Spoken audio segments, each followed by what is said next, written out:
This guy is our main character, just a supporting character who wants to live an ordinary life. But his fate is to fall in love with the great female villains, the student council president with insanely overwhelming power, the assassin in training little sister who can send someone off in the blink of an eye, and also the demon little sister who is an SSS-class sorcerer. All right, enough chit-chat, let's get started. According to the butterfly effect, humanity's destiny can change with just a tiny choice. In other words, this is a damn phenomenon. At least for me, because so far I've made quite a few regrettable decisions. Suddenly, there was a loud banging on the door and a loud call that froze him in place.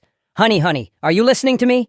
I came in because I was sure you were inside. You better open the door. I asked awfully the dorm manager, and she said, "You have no classes today. Planning to completely ignore me, huh?" He's now extremely annoyed by that piercing voice. She's nothing but a stalker. Then the person outside started raising their voice, and a knife suddenly pierced through the wooden door. Fine, then I'll just barge in myself. Seeing this, he panicked, drenched in sweat, eyes wide open. This crazy woman looking at the door, battered by slash marks in all directions. Dot panicked and shouted loudly to stop her. This is against the rules. The student council president is the one who enforces punishment on those who break the rules. The more marks appear on the door, accompanied by terrifying threats. Too bad for you, because I am the student council president. The other person quickly strode in boldly. Lately, you've been avoiding me a lot, haven't you? Specifically, 32 times. Got sat down on the floor, trembling. Did you actually count? I's beautiful face and figure peeked out from under her hat. I have a question for you. Her shiny silver shoe rested on Got Camello's floor. Do you want to marry me? He panicked, sitting on the floor, looking at her. Wait, hold on. Another voice suddenly rang out, making Got sweat, and turned to look. What are you saying? Princess Chiso turned. Sayatso was casually sitting on the window ledge, teasing her. I didn't expect you to go after a taken man. Is that how your family operates? Recognizing her, he cautiously called out, This place is far too bright for an assassin to hide. Isn't that asking for too many witnesses? Unfazed, she stuck out her tongue and winked playfully. Killing all witnesses is my principal princess. Got grew more anxious, leaning against the wall, looking up and hastily objecting. Wait, I'm really in a tough spot here. I've never even thought about marriage once again. A resounding noise echoed out as a robust figure with striking blue hair leapt down from the rooftop into the room. The attitudes of Io and Se grew more solemn. Only he looked ashen and called out the names. Leilu, Lu, she smiled brightly and offered cheerfully, live with me. The more Lu spoke, the more stunned Dot's eyes became. The wedding preparations were nearly complete. Now all he needed was to follow her, and that would be enough. Suddenly, Duda appeared from behind, radiating menace, holding a chain for protection. How rude. She coolly stepped in front of him. Cheetos, what exactly do you do every day that you're surrounded by such trouble as your fiancé? I can't just ignore this. He could hardly believe his eyes. Duya continuing the shock. There was Pichu non-dramatically appearing astride a magic broomstick, fiery flames swirling around him. Can you all just be quiet? You pests. That belongs to me. In response to that arrogant claim, he seemed unable to suppress his emotions. Hitch Non glanced coldly. Looks like this has really turned into a free-for-all. Say Giotto wasn't about to be outdone either. You guys are totally delusional. Louis Hurley urged him. Why are you just standing there? Come with me. Duda quickly threw him a lifeline. Hey, Cheetah, I think you should just reject everyone. Pitch Nonan, intent on winning, looked at him seriously. If anyone dares object to something that's already been decided, there's only one ending for them. In the end, Dot was surrounded by 5 stubborn, domineering women and turned pale, drained of all blood. These women then started fighting each other in a decisive battle. Trapped in the middle, he almost fainted and shouted loudly, How much longer are you going to keep arguing nonsense? Oh, that's right. The survival game that's thrown me into this situation is called Savior Zing, or just S, a bright academy story for passionate young people. It's got a bit of an intense vibe, but the characters are familiar and steady. The game Savior Zing is like every other time I've beaten the game and watched the ending. I found it pretty interesting and felt quite satisfied. But then the next day, I got sucked into this world. Tada, does that make any sense? Hey, it's not like I cursed the game and some godly programmer targeted me. I don't have any feelings at all for the main character either. Anyway, I was reincarnated as Dot, a guy with absolutely no strength whatsoever, the son of an insignificant viscount, a low-tier background character in this world. The Cambio territory mainly relies on agriculture, and doesn't even have a dungeon, the kind that appears all over the Empire. It's just briefly mentioned in S's introduction. So the news that the son of a Viscount was accepted to the Royal Academy became world-shaking. The father spoke up. "Finally, you're leaving." Dot cheerfully replied, "Yes, father, I'm off. Take care of your health and don't cause trouble. Elfani is the gathering place of noble descendants from all over the Empire. The best thing you, a noble son, can do is not attract attention. Got it?" He obediently smiled and said, "Yes, I understand." The system immediately displayed his information. Status info. Strength F, agility F, stamina F, luck F, authority F, skill info, no skills at all, proficiency info. No special talents, special gifts, none. He helplessly frowned in realization. Everything was forced. Not even a veteran gamer had ever seen such pitiful starting stats. The system popped up a notification. The main quest is to enroll and be assigned to a class. According to the game system, if I skip this quest, it's game over. The Elfie Academy that I'm about to enter will soon fall into chaos due to the rampage of villains. I will not do anything that could endanger my life. He clearly encouraged his father. "Don't worry, Dad. I'll do my best not to attract anyone's attention." The helpless father quickly denied. "That's not what I meant." But before he could finish, he interrupted. "I don't want to daydream about glorifying the Torito's reputation." Under the clear blue sky, he was determined not to draw attention. He firmly said, "I don't need to get high marks, just be around average." This Countess stammered to stop him. That's not what I meant. Isn't the main character supposed to handle everything? I should have been invisible in the academy. My school life begins." Dot suddenly darkened his face upon seeing the person opposite him. "But from the start, why was I sharing a carriage with her?" "Oh, the bloodthirsty one. Yahello, the one piled with corpses. Yoli Sotan. She is the final boss of this world. In the scenarios, she and the protagonist constantly clash, her sanity gradually collapsing. The dormant existence within her, the gray demon, will eventually consume Io's body, and then she becomes the final boss that no one but the protagonist, the one who completed her ultimate development, can defeat." Io was reading a book and softly asked him, "Are you okay? You don't look very well." Hearing that, he hardly stammered and forced a smile. "I'm fine." He thought to himself, "The Duke of Deathseeker seems to care a lot about their image," she said coldly.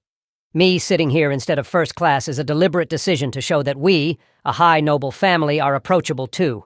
Sorry for making you worried. Anyone riding along with me always looks like that," he thought in surprise. "She's different from what I remember. The key words used to describe Yahello are competent, perfect, and daring. But what is this sensitive side of hers?" Her gaze slowly lifted, her pale pink eyes sparkling as she looked at him. She asked, "Why aren't you answering? Are you curious about something else?" He awkwardly scratched his head and stammered, "It's nothing. You're unexpectedly kind."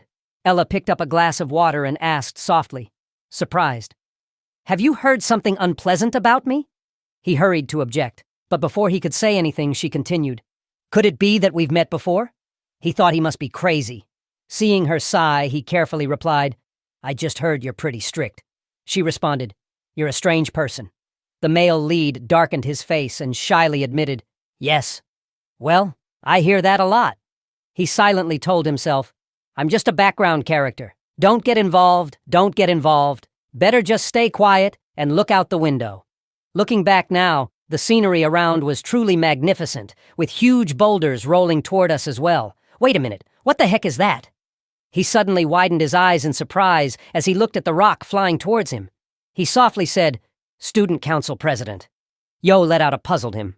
Dot quickly raised his hand toward her and casually said, "Sorry, may I ask?" The large rock, moving at an incredibly high speed like a blazing fireball, slammed straight into the glass by his side, identifying armor and crafting armor for a fully grown skeleton. Yo always carries that thing with her. I can't survive with all stats just forcibly maxed out. His action made Elo suddenly open her eyes wide in a hazy surprise. Yo asked with concern, "Are you okay?" He buried his face contentedly in her chest and softly replied, She continued, "Can you move?" "It's heavy." When he lifted his face up, he startled and shouted, Maine awkwardly and bashfully stammered. "I'm sorry," she responded comfortably. "It's okay you did that to save me after all." He was surprised inside. "What?" She lay beneath, turned her face away, and explained. "This is the first time someone has approached me directly like that. But thanks. I understand your meaning, so don't apologize." He shyly mumbled a response. But in his mind, he thought, I only rushed at her to benefit from that armor. Yo-Sto stood up and asked his name. He was surprised and asked back. Huh? He looked at her and silently wondered. I have a feeling I'll be running into her often if I answer, so maybe I should reply with, if I tell you, what are you going to do? But then he also revealed his name, Camille. Hearing his name, she instinctively repeated, Cam. Her gaze turned cold again. All right, I won't forget this. I will repay you later. As she finished speaking, the system notified him. You have attracted the attention of a villain. The condition to receive the special gift has been activated. You have acquired the desperate survival skill and deadly charm. Someone exclaimed in surprise. What? Looking at the burning car crushed by a huge boulder, the person asked loudly, Is it because this train departed from Aofa, Dot was being bandaged and treated by someone? He said that thanks to special security measures, casualties were minimal. He groaned in pain. It hurt so much. The man helplessly asked, Where did I touch? The wheels began to roll. One person instructed, Those who have finished inspection may leave. Another promptly replied, Yes, the horse-drawn carriages quickly headed toward the city gate. System notification. Special gift. Gift 1. Fate's Allure. You will receive more rewards when attracting attention from those with evil traits. After reading the notification, he pondered aloud. No wonder I couldn't figure out the activation conditions before, no matter what I did. In the camo territory, not to mention evil traits. Even people with a neutral personality are as rare as gold. Of course, that gift couldn't be triggered. Should I investigate more carefully? He sat inside the ambulance carriage as the system kept notifying him to check his status. Desperate survival skill level unknown.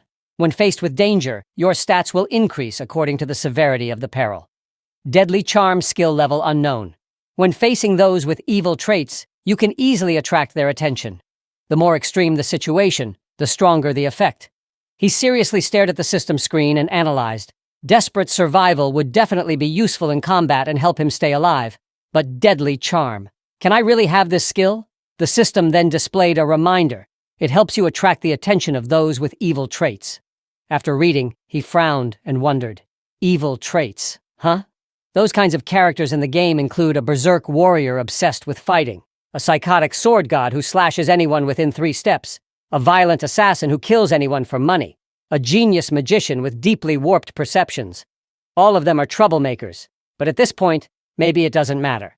The most important thing now is that I have a skill to help me survive. The strange thing was that the skill level was marked with a question mark. Even though I'm a veteran player of S, I have never seen the status before. What could it mean? The healer noticed his daze and spoke up. Are you okay? Do you want me to do a psychological check again? He decisively answered, No, I'm really fine. The carriage continued on its journey.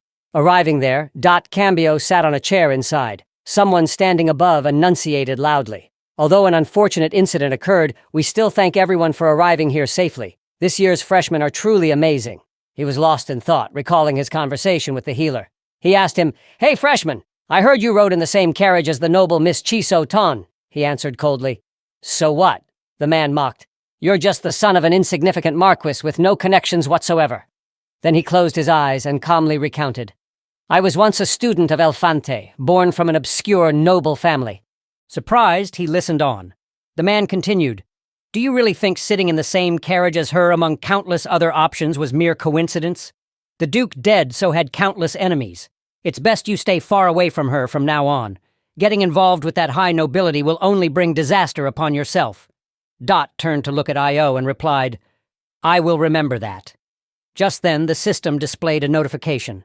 EO affection level low. Meanwhile, an event regarding the early phase of trust is about to occur. No way. I've already gotten caught up in this whether I want to or not. In this academy full of schemes, it's no surprise she's the candidate for the final boss position. Just standing next to her can drag you into danger any time. Lost in thought, someone suddenly shouted his name. Cambio, you jerk! A tall, burly guy rolled a sheet of paper into a tube and pointed it at him aggressively, saying, Why are you just standing there like a statue? The guy beside him quickly chimed in, Look at that country bumpkin! The one holding the paper roll reminded everyone. Everyone else has already paired up for practice matches.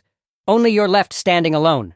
After the enrollment ceremony, the practical combat test will start immediately, he added, and your opponent has been automatically selected.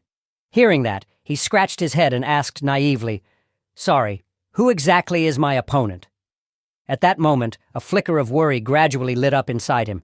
He thought quietly, if everyone else has already chosen, then the one left out last must be the strongest, right? Elia stood above, looking down, and started a conversation with him. Hello? He looked up, surprised, and thought silently to himself. Elia, the greatest genius in the world. She smiled brightly and asked if he needed help. Do you want some assistance? He looked at her, trembling all over, stammering. I'm fine. Wait, I'm fine. He thought in the future she would become the savior and the main character of Savior Zing. This girl is also the protagonist of Saving. Elia extended her hand to him from atop the stone platform. His face turned ashen, eyes misting. It all played out in his mind. Am I done for? Voices echoed from inside the room as if taking attendance. Count Coden had just arrived, and even Viscount Galante had only just shown up. A girl was sitting, propping her chin on her hand, lost in thought. What's wrong with her? The one-on-one admission duel was underway, so why was she late? It seemed she was anxious, too. A young man asked, What about Miss Chiso? When will she arrive? Before his words finished, Io stepped forward, her clothes still stained with blood. Arriving at the table in the center of the room, she thrust the bloodied sword down onto it. Amidst this scene, the girl sitting in the main hall, as if familiar with the setting, raised an eyebrow and questioned, I have many things to ask you, but where have you just come from? With blood on her face, still unwashed. Yo answered softly, handling some matters. Yo then said, Sorry, but I have other things to settle first. Hearing this, the girl showed no surprise and decisively replied, Very well. Under the dark night sky, with the full moon hanging high, they talked. So, did anyone die? Not many, only about 12 people. Though crossed her arms and began to recount, they tried to assassinate me. They dropped a rock on the Academy ship, trying to make it look like an accident. I found out who they were, and by chance I was nearby, so I killed them all. Eland, after hearing this, reminded her, You should have left matters like these to the students to handle, right? Yo glanced back coldly and replied, Too much trouble. She looked at her and asked sarcastically, Or do you expect me to be perfect, only forgiving those who want to kill me? She just helplessly reminded to dodge the topic. Okay, but at least go change your clothes first. The one-on-one admission duel is happening right now. If you go now, you'll meet IYA, a rare genius. Hello, Encambio. What on earth is that? Io repeated the name, Combo. The girl with glasses looked at the file and replied, Yes, that's him. Do you know him? At first glance, nothing stands out. Yo started recalling the image of Dot sitting in the car and couldn't help but smile. She softly said, That name is pretty strange. Over here, the crowd below shouted provocatively, Charge, country bumpkins! Meanwhile, he held a sword, trembling on the arena floor. Some even excitedly made bets. Bet on how many moves he can withstand? Another replied, Bet. If I get hit by her, it's game over for me. Dot looked at IA opposite him and thought to himself, My stats are pathetic. If she hits me, I'm dead. But if I look at it differently, this might be my chance. This situation is really dangerous, so I have nothing to lose. System notification. Desperate survival skill level. When facing danger, your stats increase according to the severity of the threat. Look down at the cheering crowd below. Guessing the villains I have to face must be among these people. If I don't die, at least I can attract their attention. With this formational and stat advantage, I might just survive. Elia saw him standing frozen without reacting. So she called out, Hey! He was so startled that he blurted out reflexively, Huh? She motioned as if to spray something, then said, Tell the truth. Hearing that, Dot's face gradually darkened, showing clear confusion. Are you really that weak? He was surprised and speechless. Dot stammered profusely. That thing? She stepped closer and then confidently affirmed, I guess right, didn't I? At first I planned to beat you to a pulp, but with your condition like this, suddenly she paused slightly, making him even more terrified. He stuttered. Beat me to a bloody pulp? Why is that? She asked softly. You went with Miss Chissiton, right? I hate her. Not just her, but the entire Chissiton clan. They're all demons disguised as humans. Hearing that, Dot narrowed his eyes and thought secretly. That's gutsy. Daring to say that here. And it's not wrong. According to the storyline, she holds a deep grudge against the Chisotin family. It's a family feud, so I understand, Dot explained. I just happened to share a ride with her. Hearing this, she boldly pointed her sword at him. But you still remind me of her. You annoy me, so I was planning to beat you up to vent. But then she continued. Wait, How about we pretend to have a duel instead? He pondered this, and honestly, it sounded appealing. Yet, if he didn't get stronger quickly within the next 2 days, he knew he wouldn't survive. The only way to survive was to draw attention right now. Thinking this, Dot immediately came up with an idea. Just fight with all his might. Dot began to provoke her. Actually, I quite like her. I suddenly widened her eyes, looking incredibly terrifying as she stared at him. She tightened her grip on the sword and asked back, "Are you serious?" He answered silently in his mind. "Of course I'm lying, but if I want her to attack with full force, this is the only way." Dot's gaze was firmer than ever as he replied, "I am as serious as the hatred you have for her." The system announced, "Deadly charm skill activated. The villain's attraction to you has increased significantly. A new reward has been added to the gift list." IA sneered softly. Then, "I have no reason to feel guilty." Having said that, she dashed swiftly toward him, swinging a powerful strike that shattered the nose of his sword in two. The blow was incredibly fast and decisive, leaving Dot both surprised and frightened. He leaned back to dodge, his face contorted as a result. Alo asked in surprise, "You dodged it? So you're not completely useless after all? Then let me speed things up a bit." Hearing this, his face darkened with fear. Dot gritted his teeth, sweating bullets, and stared at his opponent. The system blared in bright red. "Warning, dangerous situation detected. Danger level not life-threatening. Desperate survival skill activated at EX level." He seemed unable to control his own hand and suddenly punched her straight in the face. Instinctively, he blurted out, "Ugrank!" He thought to himself, "What the hell?" The powerful punch made his hand glow, filled with immense strength, striking IA mercilessly. The crowd outside widened their eyes in surprise. Surrounding his body were blue sparks of light. Dot was also amazed, thinking, "Isn't this the highest rank?" That powerful punch from Dot left everyone around with their mouth agave. While Elio was blasted far away onto the stands, Dot was still stunned, holding his position, not much different from the audience. He was dumbfounded, speechless. Everyone around seemed unable to believe what they just witnessed. They all clenched their teeth in fear of Duck, the guy whose entire stats were rated F. The first day entering Elefante Academy had successfully shaken the main character of this world. Inside the building, an analytical voice sounded. "There are 2 possibilities. 1, this kid is an extremely skilled cheater. You change your mind pretty quickly, Conrad. Anyway, this is really absurd." Kanji sat on the chair and said, "Anyone with insight knew well that before the fight, he had no combat skills or power at all, but that hit was definitely real." Atan, sitting opposite at the center, immediately asked, "What do you mean?" He replied frankly and gloomily, "I mean, no one in a hand could stand up after that punch, not even me. The most likely scenario is that he defeated Eliax using some kind of forbidden drug or tool. By some method, he temporarily boosted his power. The second possibility is that he truly is a monstrous genius." Then Anti adjusted his glasses and said, "Seriously, but it's hard to accept this victory. The border commander of Kensit, Elias's patron, surely won't stand still. However, if the Academy ignores a student with great potential, it will suffer a significant loss. If he truly is a fraud, it will come out sooner or later. So let's just wait and see what happens." He looked puzzled and asked, "What do you mean?" Ananti responded, "This year there are many interesting students, some so special that they require special treatment. If he really is as special as you say, then surely he will have an important role." Very soon, news about Duke broke out. Hot news. The whole world is turning its eyes to Duke. Who exactly is he? A descendant of a great knight or the strongest genius ever to set foot in the Academy? Below the goofy photo was the clear caption. The new star of Commander Kenjut shocked defeat right after enrollment.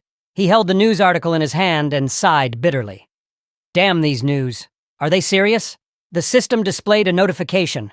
Profile information related to the special gift has been updated. The system displayed information about EO. The character lack hit. Trust level upgraded from rank 1 to rank 2. Reward ready to claim event character D1 count. AMU curiosity level 2 gained 100 points.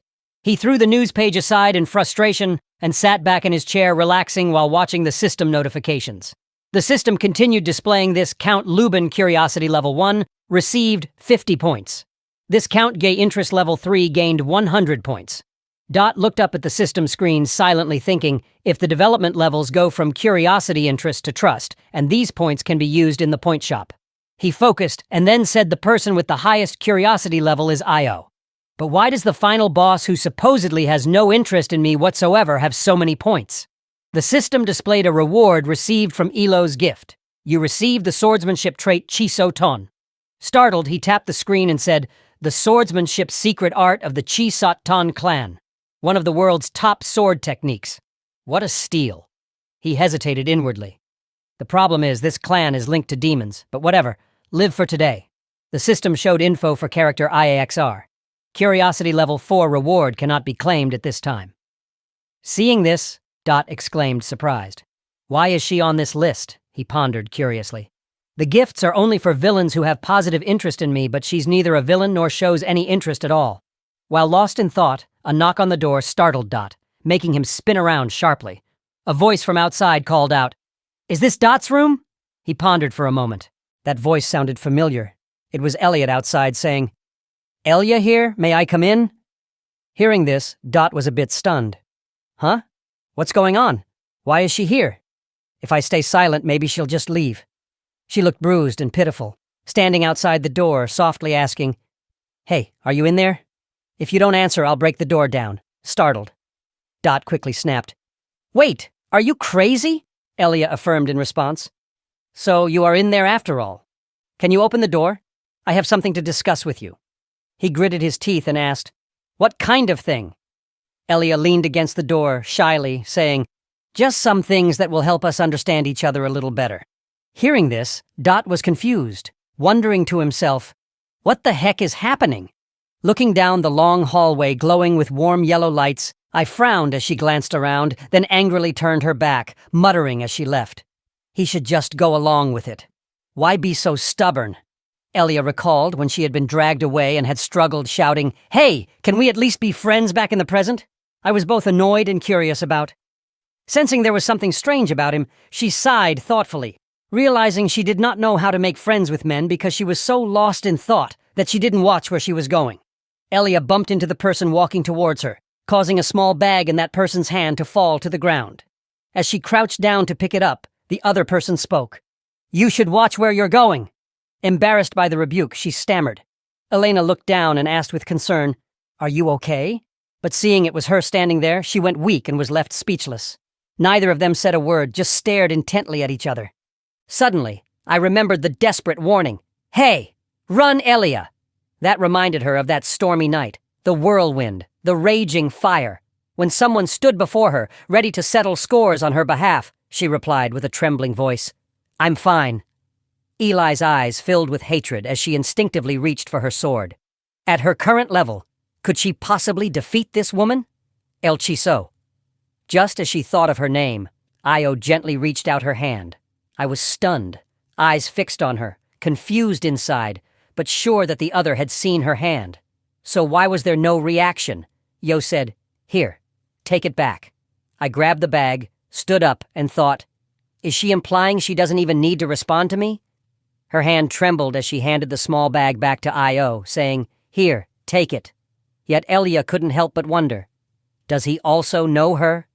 As they passed each other, Io reminded her, "You keep to the right. This turn leads to Dot's room." After hearing this, Io suddenly stopped in her tracks. She then called Elia back, sounding puzzled. "Wait, how do you know where his room is?" Io's face darkened, her brows furrowed as she heard the girl reply, "I've been with him all along," she asked again. For what purpose? Elia thought to herself.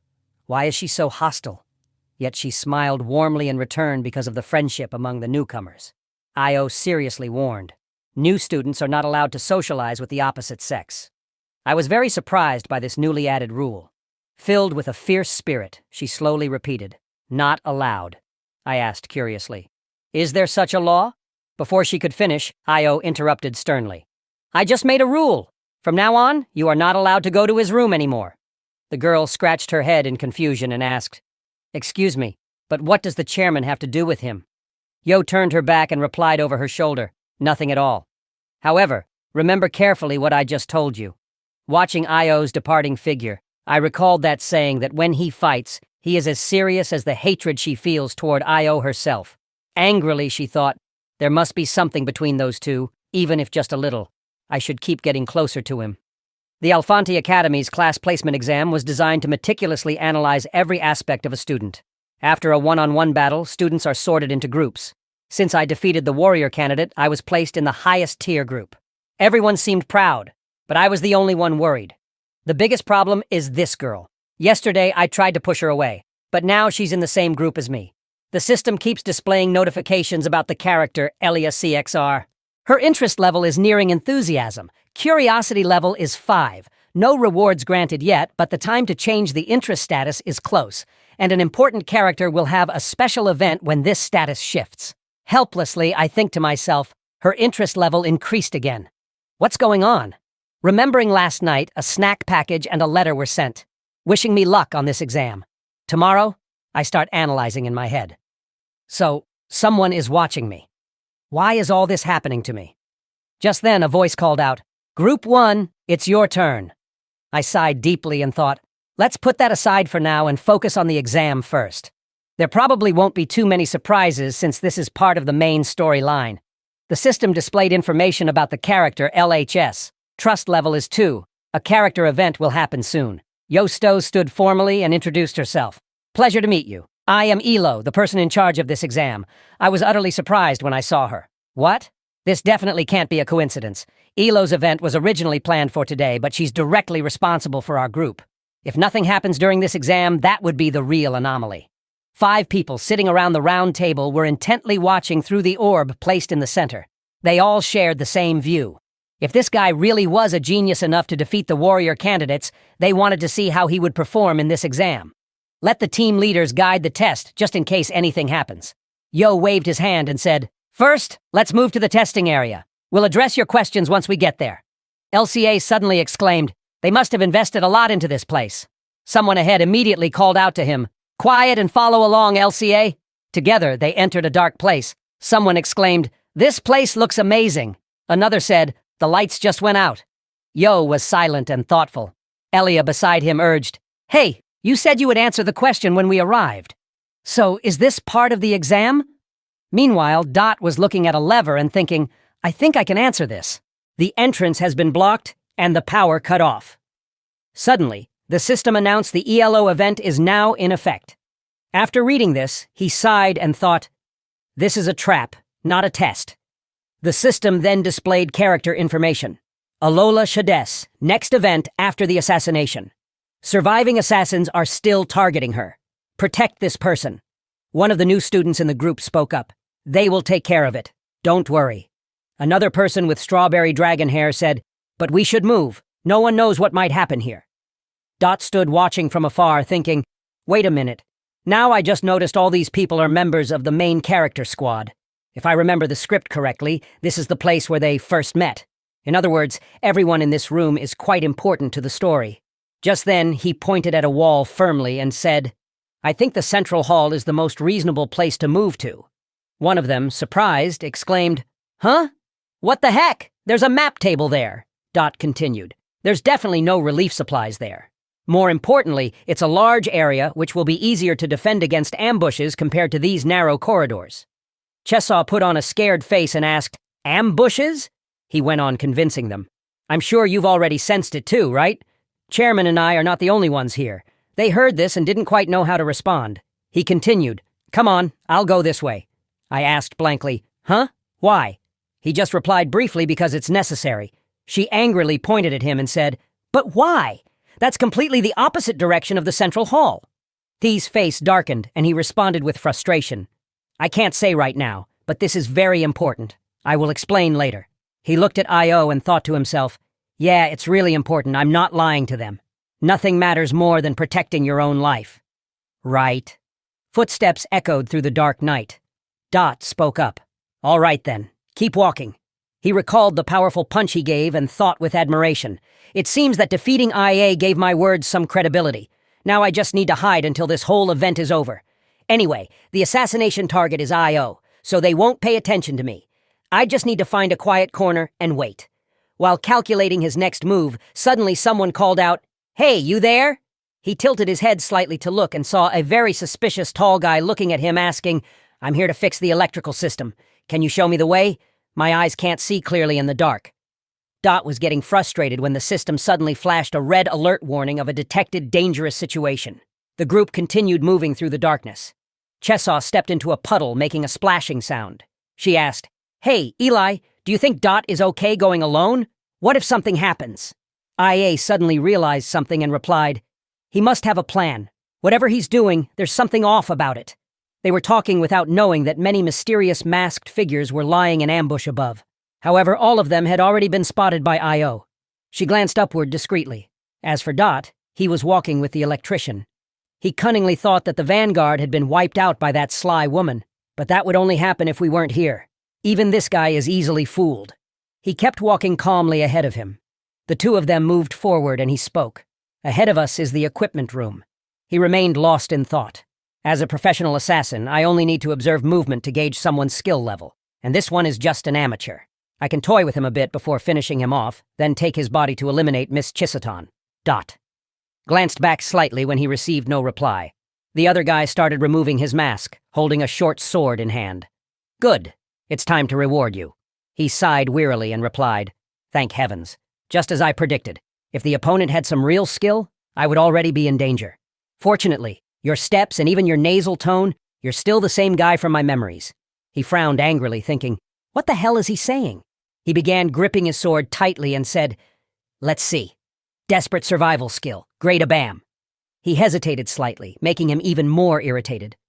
"Honestly, I don't know what else to say. Anyway, he's just a weakling. I'll end him immediately." Dot took a fighting stance, holding the sword firmly with both hands. Elsewhere, a man in black was slammed hard against the wall. One of them was struck by an arrow, blood spraying everywhere. They all coordinated perfectly, taking down the entire ambush party. One of them wondered aloud, exclaimed, "Damn! They're even weaker than I thought!" Elia turned around and yelled, "Van Seer, freeze them immediately!" She silently wondered, what about I.O.? The moment she thought of I.O., she pressed her foot firmly on the ground.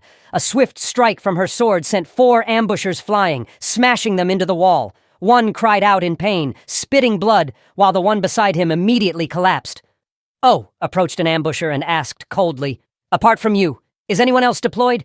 If you don't answer, I'll break your neck." His hands were frozen and he trembled in fear, replying, "The Crescent Society, a man named Hisomet." She pressed further, "Is he inside this building?" He answered, "I can't tell you." Hearing this, she grew angry, decisively, stepping on his face, then grabbed his leg, pulling it upward as she coldly asked again, "Is that assassin here right now?" He trembled as he replied, "Yes, he arrived with us." Eli's voice came from behind. "What drove you to such desperation?" The man replied, "They tried to kill me. And here, Met of the Crescent Society is an assassin who can impersonate others after killing them. So, who is truly the most dangerous person in this building?" Elia frowned, thinking it through carefully, then whispered quietly, "Could it be? Did Dot really turn himself into bait to lure out the strongest enemy? They are assassins targeting you, so why did he go that far away? What exactly is the relationship between you two?" He coldly replied, "I've already said we have nothing, at least as far as I know." "Over there," he silently cursed. "Damn it. A professional assassin like me has been defeated. The Guardian Soul should be a sort of intangible shield, only reacting to weapons. So why are there traces of the Kyotan sword technique here? This school is an ancient and mysterious place, so that makes sense. But the assassin himself is already a weapon. So why did he only use one move but manage to beat me up badly before he could counterattack?" Dot launched a critical sword strike, stabbing through his heart. The system displayed a notification. "You have successfully executed the Chiso-Tun sword technique. Your Chiso-Tun sword skill has increased."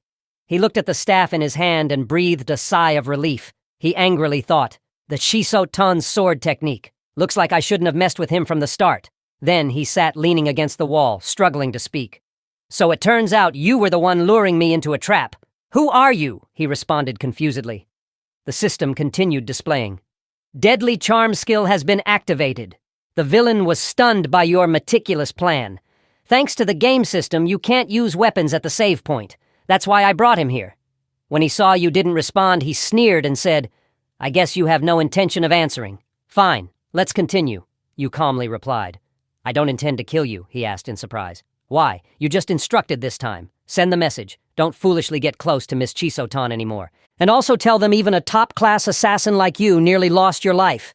thinking about Io's cold expression you silently judged. I don't know who gave the order, but it's very likely they won't stop. If that happens, the chance that the gray demon inside Io awakens increases. So I want to nip this danger in the bud. He looked at you, smirked mockingly, and asked, "And what if I come back?" You didn't hesitate, and directly challenged. "Then try again, because next time I'll protect her too," he asked doubtfully. "Is Miss Chiso really that important to you?" You answered, "Honestly, let's just say she is." After hearing that, he was suddenly speechless. The system displayed a notification. Deadly charm skill activated. The villain's affection increased dramatically. Yo, overhearing their conversation, looked at you perplexed. Dot turned his back to look. In a room of the student council at Elfanti Academy. A distressed and frantic voice rang out. "Oh heavens, everything's a mess. I understand why the dean is angry. But do they expect me to hunt down the organizer immediately? I already have a mountain of work to handle. This academy is truly a mess. Based on the route and timing of the assassination, it's almost certain there's a spy inside. Yo, I know the political backstabbing aimed at you is common as rice, but this is the second assassination attempt now. It seems they're very determined." But in response to those concerns, Yo barely paid attention and only half-jokingly said, "I wonder." The quick-witted girl speculated and continued, "Well, this case seems a bit different. The one behind this, I'm sure they'll strike again. And the people who accompanied her last time all received commendations, yet none of them were harmed at all. As for Dot, he's the only one without any records of commendation. There's no reason for him not to be recognized. I also don't know why. It's as if he's deliberately avoiding the academic team's attention."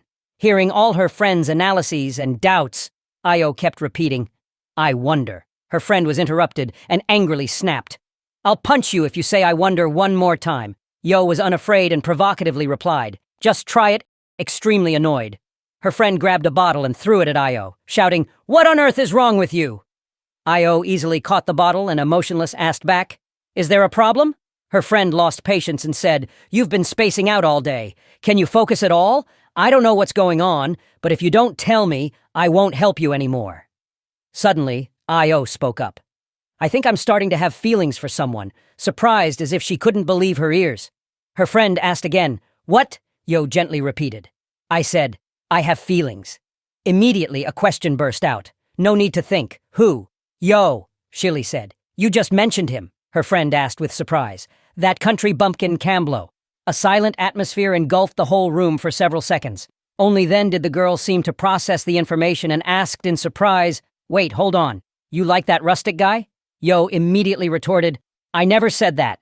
Her friend looked at Io worriedly and asked, "Not yet. I don't know what he's done to catch your eye, but what if Duke Shiot hears about this?" Yo simply replied, "That old man will definitely get angry." She stepped closer, placed back the jar she had just caught calmly, then said casually, "Besides, I don't even like him." This made her friend, looking at her nonchalant attitude, think silently, "Probably." So Elfanti rubbed his head tiredly and said to his friend, "Heavens, don't deny it. No matter what he did, he treats you pretty well, right? Normally, you'd start to be suspicious right away. As the young lady of the Chisatan family, shouldn't you be more careful?" "Oh," calmly replied, "That's true, but I just want to test him." She looked at the photo on the student's file and said, "If you observe carefully, it should be fine." Her friend, not quite understanding, asked back, "What do you mean, inside the dorm room?" Dot, the one just mentioned, was lying sprawled on the bed, staring oddly at the Academy's notification letter. He mumbled something similar. "What does that even mean?" the letter read. "Unfortunately, we are currently unable to assign you to a class. The academic team is working on a project to ensure the best possible outcome. You can expect good news in the future." After reading it, he felt no emotion toward the announcement and only thought, "I don't want to wait. Just throw me into any class and let's forget about it. But by the rules, shouldn't I be placed in a special class like Alaya's group? Why are they excluding me like this?" Then saw another notification arrive. The first main mission has been completed and new information has been updated. The main mission was to handle an event that will happen during the freshman welcome ceremony. The reward is manufacturing materials for exclusive equipment. He started analyzing the new mission. The freshman welcome ceremony is where the protagonist class is decided. Archer, warrior, mage, priest. His specialty will be determined based on what skills he focuses on developing. Just like I use as a sword, he will also go the strength-focused route. That way, he'll receive exclusive crafting materials tailored to that equipment. There was only one problem. Dot pressed on the notification board about the newly updated characters. Information on the character Alola Cherton showed her trust level rising from rank 2 to rank 5, temporarily increased due to a special effect with special rewards available. She's an important character linked to an upcoming special event. The remaining time for the related event, 3 days. Next was information about the character I catch, whose interest level was at 5, requiring a threshold change in affection. She too is a key character with a special event approaching. Also, 3 days left for that event. Dot slumped over, clutching his head in exhaustion, thinking the final boss, the main character, and the main quest events all happening at once. Something big is definitely about to go down. Suddenly, a notification popped up. Skill acquired. Skill copy allows copying a skill from a target. He stared at the flashing words in shock and panic. Damn, what the heck is this? Skill copy. That's insane. He hadn't expected the situation at all. The joy came as a complete surprise. Could he really copy the final boss's skill? But then hesitated, thinking, no, using it now would be a waste. Although Io currently stands at the top of the Academy's food chain. Like she is also a final boss with growth potential. Later on, she'll have tons of overpowered skills, so there's no reason to use skill copy at this moment. For now, he needs to prepare for the event that will take place over the next 3 days. Luckily, I knew something that could help me survive. Taking advantage of the night, I hurried to a warehouse deep in the Academy's abandoned area, which was the old weapon storage. Looking at the worn-out place before me, Dot sighed with relief. It's truly great to be able to use a point shop. Before coming here, I had equipped myself with several items for this mission. A speed-boosting potion to increase my speed at a low level, a shadow mask to enhance agility at a low level, and cat's tether to help my steps make no sound at a low level. After passing through multiple layers of security, I finally reached one of the HC people's treasure hunting spots. Nimble as a night cat, Dot climbed the wall easily and quietly, landing with a precise jump. This time, among the items redeemed from the system, there was something quite special. A recovery cake that restored stamina like never before. Sounds like an ad, but its effect was truly amazing. Now, time to search around. I rummaged through the pile of old stuff stacked in the warehouse. While chewing the cake, I thought, I've already found all the other important things. Now there's just one final thing left. Found it. The Supreme Divine Relic, an ancient incense burner harboring 1,000 years of power. I took out the incense burner and whispered, all right, everything I need is finally complete. Suddenly, Dot looked up with a stunned expression. It turned out that when I grabbed the incense burner, I carelessly shook a stack of wooden crates. The crates started to fall and got panicked, thinking, damn it. I knew nothing could go smoothly forever. Suddenly, behind the pile of old stuff that fell down, a girl was sound asleep, which caught him completely off guard. He scooped her up and was shocked to realize it was Duya, which surprised him greatly. At the same time, she woke up and exclaimed in surprise, Huh, Duya? The boss of Chapter 2, nicknamed the Cursed Sword Goddess. The item I just picked up turned out to be hers. She normally likes to hide out here. Suddenly, the system issued an urgent alert. Dangerous situation detected. Life-threatening level. Desperate survival mode activated at EX rank. Duya tightened the chain around her hand. The tense atmosphere made Dot fearful, and he hardly said, sorry to wake you. But actually, before he could finish, Dot's panicked face was met with Duya swinging the chain to attack. Back then, it was only a one-on-one duel with Elia. But this time, the attack was so powerful he could only grit his teeth and endure it. The cold iron blade swept past. Dot fully understood the gravity of the situation before him. It was now a matter of survival. During the fight, Dot repeatedly tried to explain, you've got it wrong. I wasn't going to do anything while you were sleeping. But even with frog-level power, my whole body aches. Duya said nothing, just stared at him with cold, suspicious eyes. Not giving Dot a moment to rest, Dia tightened her grip, the chain hissing in the air like an angry steel snake. He could only dodge while begging non-stop. Please, she charged forward, killing intent flaring with every move, while Dot quickly dodged to suffer as little damage as possible. Duya glared in surprise, then without a word, continued her relentless assault. Dot panicked and retreated, heart pounding wildly. He thought to himself, fortunately, I know what to do to avoid getting hit again. The sword-tip Stret gritted his teeth, closed his eyes, and stood still. He held his position without moving, and strangely the sword stopped just less than a finger's width from his face. Immediately after, Duya retracted the chain. Thanks to his previous gaming experience, Dot sighed in relief 3.5 steps. Any enemy entering that range is instantaneously defeated, but in return, she can't advance even a single step. That is the curse mechanism of Duya, and absolute limit. Watching him standing within that distance, she asked, "Can you take 1 step forward?" Dot answered without hesitation, "So you can strike me down." Keeping her eyes fixed on him, Duya bluntly replied, "Exactly." But at that moment, Dot realized he couldn't escape either. The space was silent, and suddenly her stomach growled loudly. Right then, Dot realized, wait a minute, this is her private zone because she has to be isolated from everyone else. Even teachers rarely come here. He thought for a moment, then softly said, "Hey, do you want some cake?" Having said that, Dot spread out his hand, revealing a few energy recovery cakes purchased from the system. These would help restore stamina like never before. He basically thought anyone would feel hungry in situations like this. Duya, seeing him act this way, grew angry and said, "I won't be fooled by such petty tricks. Are you seriously trying to bribe me with food?" Dot said nothing more and simply tossed the cake. But by instinct, Duya rushed forward and caught the cake like a little puppy. The atmosphere relaxed a bit thanks to the cake. She spoke up. "All right, I trust this is just a mistake," Dot silently judged. She truly can't communicate properly when she's hungry. Only then did he dare to breathe a sigh of relief, mumbling silently. Almost died. Duya stood obediently behind him, suddenly asking, "Who are you and what are you doing here?" The question made Dot freeze. He thought to himself to steal stuff, but of course, he couldn't say that out loud. He opened his mouth righteously to answer, "I came to bring you food. Someone I know asked me to take care of you." Duya chewed the cake while glancing at Dot curiously. Someone you know leaving a bit of an impression now might be useful later in the game. There's no way I'd meet Duya this early. So he added aloud, "Ah, right. Don't worry. Your sister is still fine over at the Holy Empire. The current emperor doesn't care about you two sisters. But anyway, you'd better lie still for now. I'll come back." Duya was originally from the Holy Empire. She had to hide in Epony because of the Holy Emperor. Duya's sword was infamous for being an evil artifact, and as the involuntary vessel of the sword, she was cursed with the 3-step curse, so mentioning her only relative probably wouldn't cause any trouble. She must have been through a lot of hardships and had very little hope left. Cut to the next morning, sunlight pouring in. A pleasant voice resounded across the spacious scene.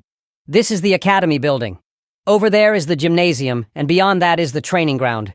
You can see everything from here, right?" "Yes." The introducer was none other than Principal Offier. She was guiding her students. "You will have to choose a major and a minor. Production, academics, martial arts, and faith. You're already familiar with these 5 departments, aren't you?" a curious student asked from below.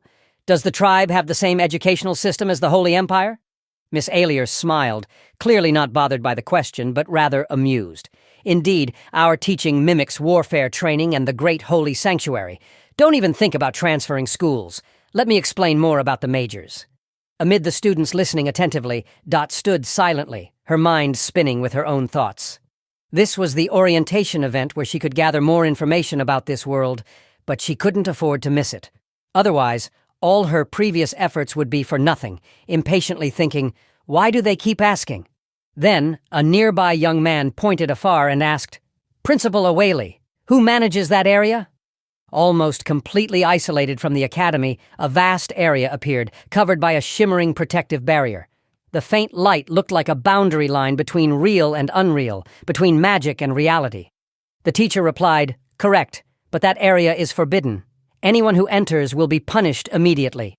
In Dot's mind, a thought about the void appeared that it was the remnants of a historic battle between heaven and hell. Right there, the divine messenger and chosen warriors had sealed away the demons. Even after hundreds of years, the aftershocks of divinity and death still clashed incessantly.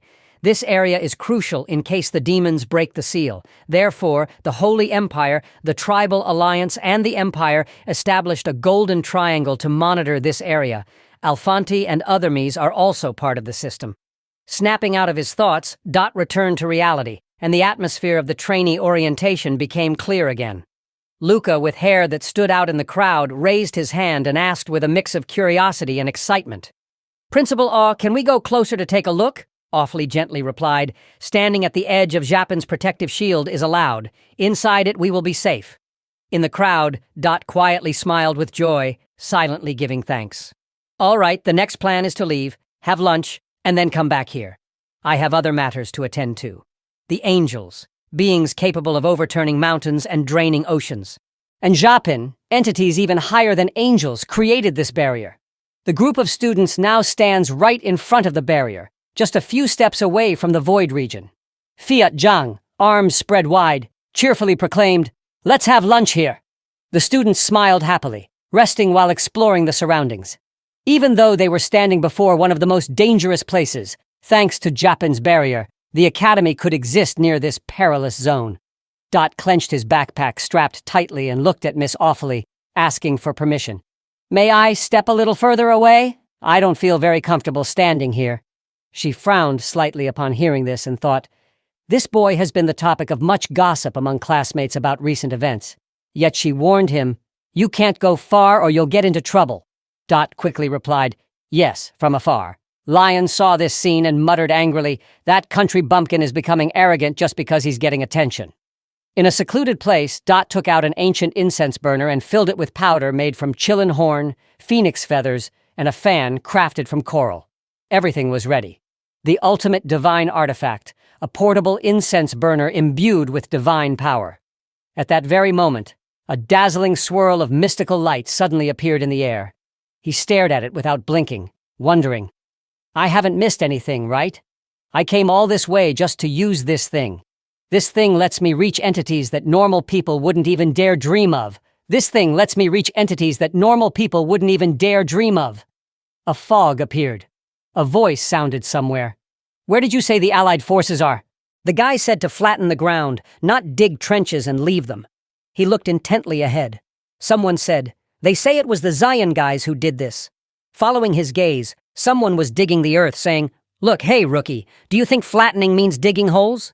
"Well, the ground is just too hard." Another person replied, "The shovel in your hand isn't any harder, is it?" As soon as he finished speaking, Ego and the man beside him both turned to look at Dot. He involuntarily asked, "What's up with that human guy? He's been staring this way for quite a while, but, well, at least he's silent. Better than those who keep hanging around and bothering us while we're working." Suddenly, Egio approached with a scary look and immediately questioned, "Why did you suddenly stop? Why isn't your shovel moving?" He stammered that a magic circle appeared before his eyes.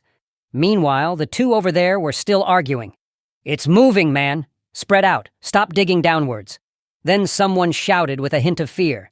A frog just jumped out. After a while, a vehicle arrived with 2 loudspeakers. Someone inside the vehicle called out, "Hey folks, the sacred mud bricks have arrived! Quick, unload the cargo!" One angel asked in curiosity, "How many are there?" As soon as the question was finished, sacks of bricks were tossed onto the ground along with the reply, "A lot." Then a shout rang out. The girl driving the vehicle saw an angel munching on a cookie during work and asked, "Why are you sitting over there eating cloud cookies?" He responded, "You're the driver, right? I'm a soldier too. So please, save your strength to keep driving." Standing before the magic circle, observing, Yar urged the other angels, "Hey, can't you see the seniors are working? Get a move on." Hearing this, that person ran off at full speed, stammering, "Private hour, I'm on it right away." Suddenly he came close and asked the captain, "Captain, hasn't the supply truck arrived yet?" The captain replied, "Sorry, the transport vehicle is delayed. They're fixing it. Please wait a bit longer. A complaint came from over there. Private E-level, it's broken." Hearing this, Dot chuckled quietly, thinking to himself, no wonder the angels refuse to appear in the mortal realm. If one were to describe angels, they're like an army, complete with clear rank systems and strict chains of command. This world has its own set of rules. Encounters with angels only start happening from Chapter 2 onward, and direct contact with higher-level angels comes only much later.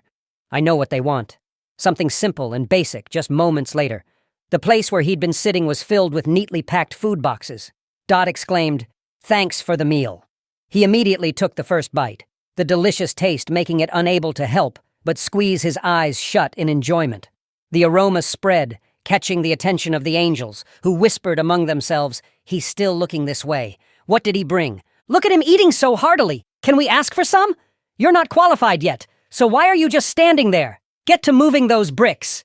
Suddenly he smiled and said loudly, "Dear angels, please eat before continuing to work, or you'll run out of energy." Then the food boxes were instantly teleported elsewhere. A system notification appeared, offering delivery complete. The rolls were handed out to the angels who were working. They looked at each other and laughed happily. Agio spoke up. "This guy really is all right. Break time, 10 minutes rest. Anyone want to roll?" There was even steak. Truly a considerate human. Dot thought silently. The rules of this world differ from the real world. One meal for me is enough to feed them all. As rays of light pierced the sky, a voice echoed from the ground. "Full already. What luxury. While we're still working, you want to hand it over. That sensor next to you. Did you come to us because you need a favor? Hand it over and I will bless you. Say it, but make it reasonable, and I will try to fulfill your request." Hearing this, he thought in surprise. Huh? Just like that. Already agreed before I even said anything. I had prepared a whole bunch of negotiation plans. How come the original version has such an easy path? He seemed to read all of his thoughts. EOS' expression became thoughtful. "You're wondering why someone as ordinary as me is being treated this well." I know, he thought to himself, seeing through everything just by observing, he can recognize the true nature of something. Then it was his turn, the man's gaze fixed tightly on him. "Looks like you understand things pretty well. You possess a power but have yet to develop it at all. Invest in it now, and later you will benefit greatly." Hearing this, Dot was even more amazed. "What he's talking about, that gift? He means my trait being loved by darkness." Egio added, "That gift is far stronger than you think. But how you use it is entirely up to you. But because of it, you've already attracted the attention of a ruthless yet strangely friendly monster." He was worried, but showed no emotion. "Damn, I knew it. Once I get that incense burner, I'll do everything possible to optimize my survival path at any cost." In just a second, Ego transformed into another form, seeming to praise him. An ordinary person hearing this would instantly panic, but he started analyzing and strategizing calmly. "I understand now. A great man is slowly taking shape. Looks like I have nothing to worry about anymore." "All right, I have finished blessing you," he replied. "Thank you, sir." Different voices echoed. "Sergeant, why are you saying those things to a human? The routing is almost complete." Meanwhile, Dot was still bewildered by his own thoughts. Cruel yet friendly? What does that even mean? And me? A great person. Aren't they overestimating me a bit? Before leaving, Ego managed to turn back and say the last words. "Believe in yourself. I acknowledge you." After the conversation ended, the circle suddenly vanished. He sat there dazed for a long while, then sighed because he had just completed his objective. "I'm only trying to work hard because I don't want to die. But anyway, since this is a warning from an angel, I better think it through carefully." As the incense burner hovered in midair, the system appeared.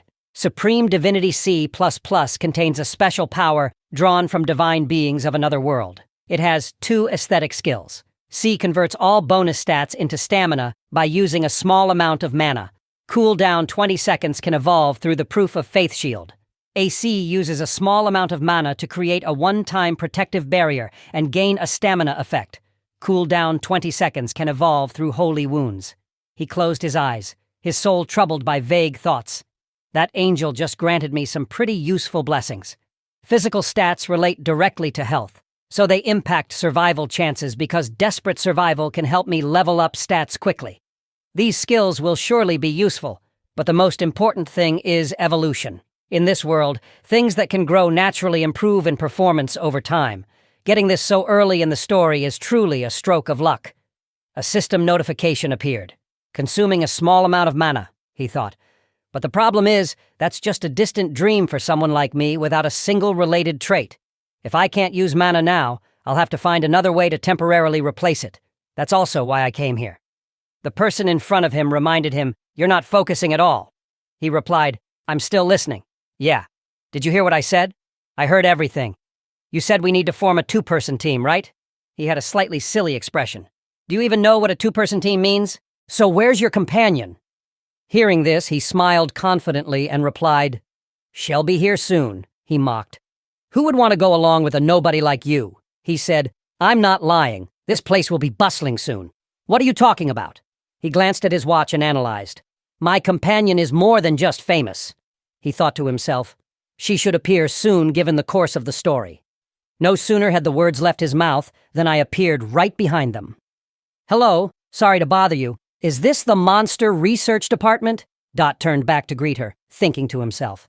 I really didn't intend to get involved with the protagonist at first, but I changed my mind, especially after hearing that old archangel's advice. I also recognized him and mumbled under her breath. You're turned back to discuss with Iya about what she said concerning understanding each other better. Is that still in effect? She was flustered, momentarily unsure how to respond. Oh said, I really like that person. But just as she finished speaking, a warden dragged her away.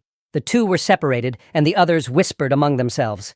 Freshmen aren't allowed to date each other. What is the relationship between the two? They kept interrogating. Nothing. What is Dot doing? He says there's nothing between us. Dot offered a friendly handshake. She was embarrassed, thinking he's incredible. Dot had no effective methods left, so now he's resorting to tactics that make people jealous. But I only heard rumors, right? Just how delusional is this guy? Dungeon Simulation Academy. In the dark space, only 4 dull red dots appeared. Someone asked, Dot, are you sure about this? Dot tried hard to persuade the other party with a face that was anything but trustworthy. Believe me? Didn't you want to be friends with me? Do you remember the first time we met? You were about to hit me, weren't you? Elia replied, her tone a bit awkward. Of course, even though I was the one who got hit. Then he immediately switched to battle mode, his expression very serious, and shouted loudly, pointing ahead. If you really want to be friends with me after that, then follow my orders. Now, at 9 o'clock, 3 of them. Instantly, the massive monster roared furiously. Its sharp teeth looked like they could crush enemies at any moment. It raised its fist to attack. Suddenly, there was a loud shout. Huh? She swung her sword swiftly and chopped off the monster's head.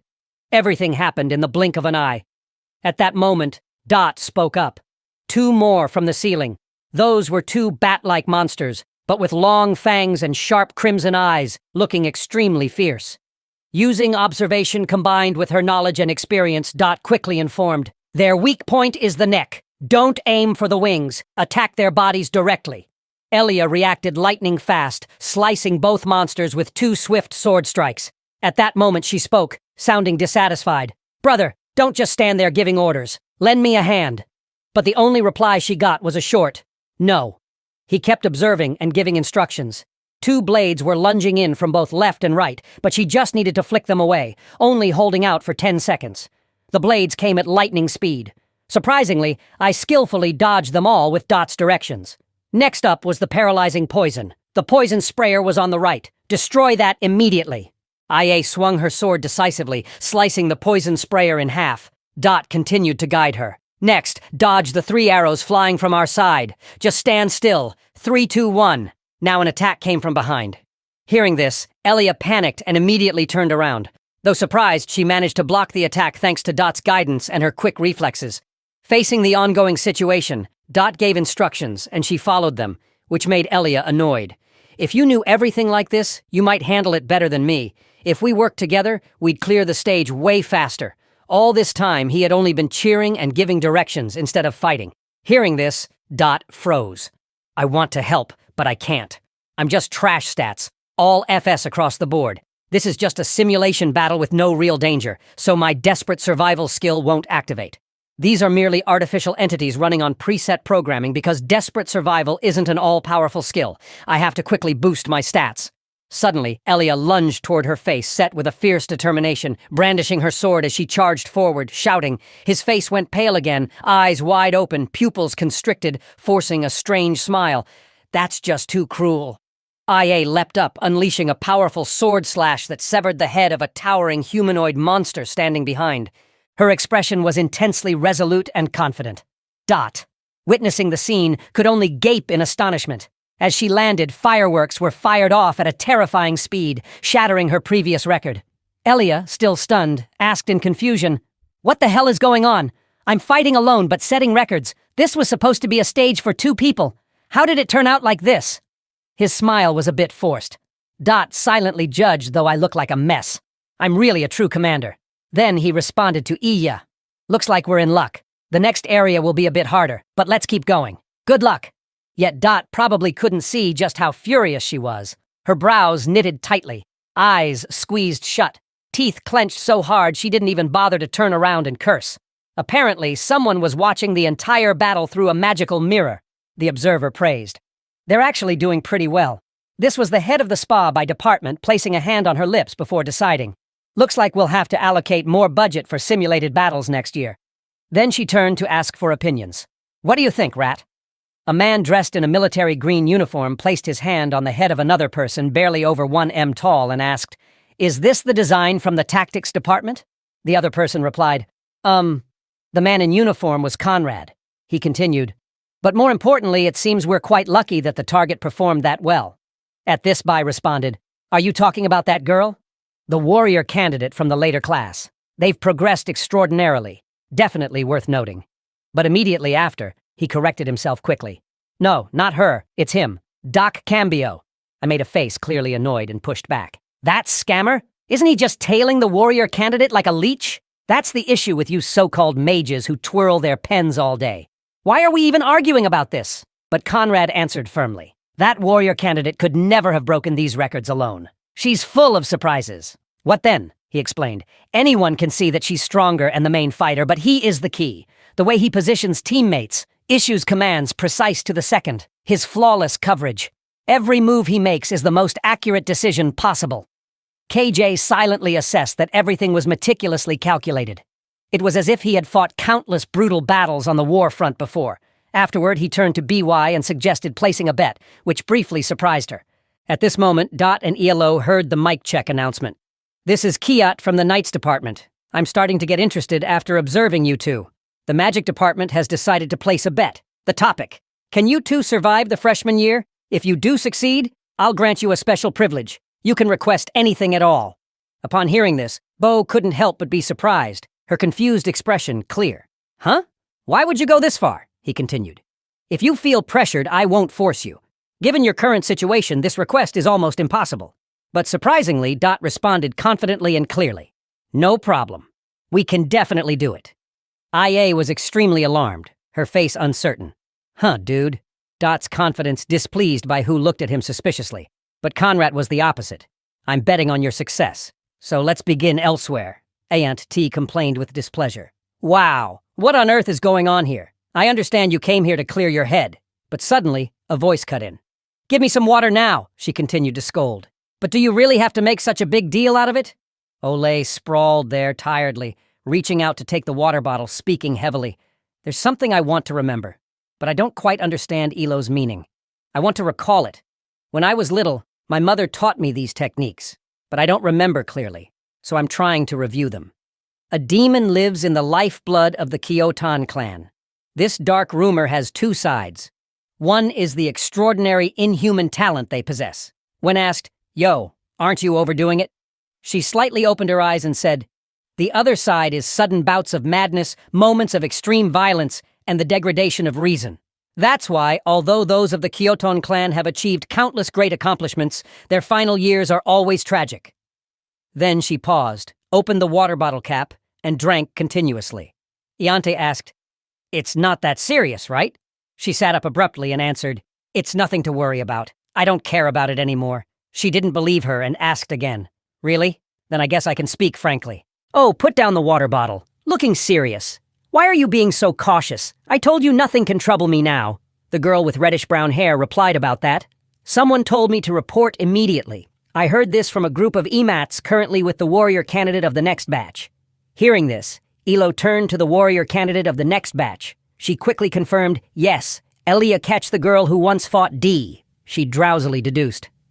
"So, you're saying those two are cooperating since the simulation test is held in pairs?" "I see, but it's not hard to figure out." She sighed again, perhaps lost in thought. The water bottle was now squashed out of shape, water spilling all over the floor. Yo said, "Lead me there." Iant, sounding surprised, replied, "But you just said you didn't care." Dot drew his sword. Seeing this, Elia asked, "What do you plan to do? I know you're very skilled, but the question is, even so, is it really worth challenging the all-time record?" He replied indifferently and briefly, "Yeah." Faced with Dot's reaction, Iowa smudged and frowning slightly thought. His confidence is no joke. Does he really have a plan? He adjusted his clothing, thinking to himself. Artificial monsters have a fixed movement pattern, so their weak points are easy to target, but that's not something I can tell her. So he casually replied, "All right, since you're here with me." She frowned slightly, her cheeks flushing pink, and answered, I don't believe you. The rat spoke up over the loudspeaker. This is the rat. Are you two ready? Without hesitation, he replied, I'm ready. Hearing the confidence in his voice, the man expressed some admiration. Well done. Now let's adjust the test difficulty, but if we do that, they'll get bonus points. Dot confidently answered, Please set the difficulty to the highest level. The Bao frowned upon hearing this and said loudly, Honestly, you can't trust these freshmen. It sounds reasonable, but this is too much. The highest difficulty, they might lose their lives. He still answered with unwavering confidence. Even so, I believe it's worth the try. The beetle, pleased with his confidence, said, Grant his request. Elia revealed a clear look of worry. Perhaps she didn't think that 2 freshmen could complete this highest difficulty mission. Dot reassured her. Don't worry, warrior. The water's already spilled. It can't be scooped back up. At that moment, enjoying a warm drink and a delicious sweet cake, Bo could only sigh. I can't believe what that teacher did, Conrad. He acts like this is the first time. Didn't we already do the same thing with the previous batch of freshmen? She thought there was something different this time. He confidently replied, Wait and see. Professor Bai definitely has a good reason to be so sure. No matter how dangerous everything gets, all we need to do is save them. All right, the massacre mode has been activated. Prove your worth. Freshman Elliot shouted out loud. Damn it, let's go! Bo could only helplessly sigh while the head of the tactics department wept. Our club is doomed. Meanwhile, he was extremely confident. Monsters from all directions rushed toward him. At that sight, the system flashed bright red text. Danger warning detected. Threat level classified as life-threatening. Gripping his sword tightly, his face calm and focused. Dot swung the sword swiftly and powerfully. Swish! The huge, fierce rhinoceros before him was beheaded in one strike. KJA was extremely excited. He shouted loudly, I knew it! That's exactly what I've been waiting for. Did you see that? She was so shocked she spat out the tea in her mouth. Even the head of the tactics department stared in astonishment. Elia, while fending off the monsters, also witnessed the scene and silently exclaimed, I knew it right away. A large, fierce wolf charged at him, but Dot didn't flinch. Instead, he rushed straight ahead at an extremely fast speed. BC couldn't believe what he was seeing. How could this be? He's totally useless. Every strike of Dot's sword was incredibly precise. With just one blow, he could instantly take down a monster. Kiat, as if understanding his nature, replied, He's just pretending. No wonder you reacted that way. If you hadn't witnessed his real skills, anyone would respond like that. But over time, the monsters will grow stronger, and so will he. That means both sides will evolve together. At this moment, I was also intensely focused on her battle. She continuously took down 2 monsters and a giant ant. On Dot's side, it was no less impressive.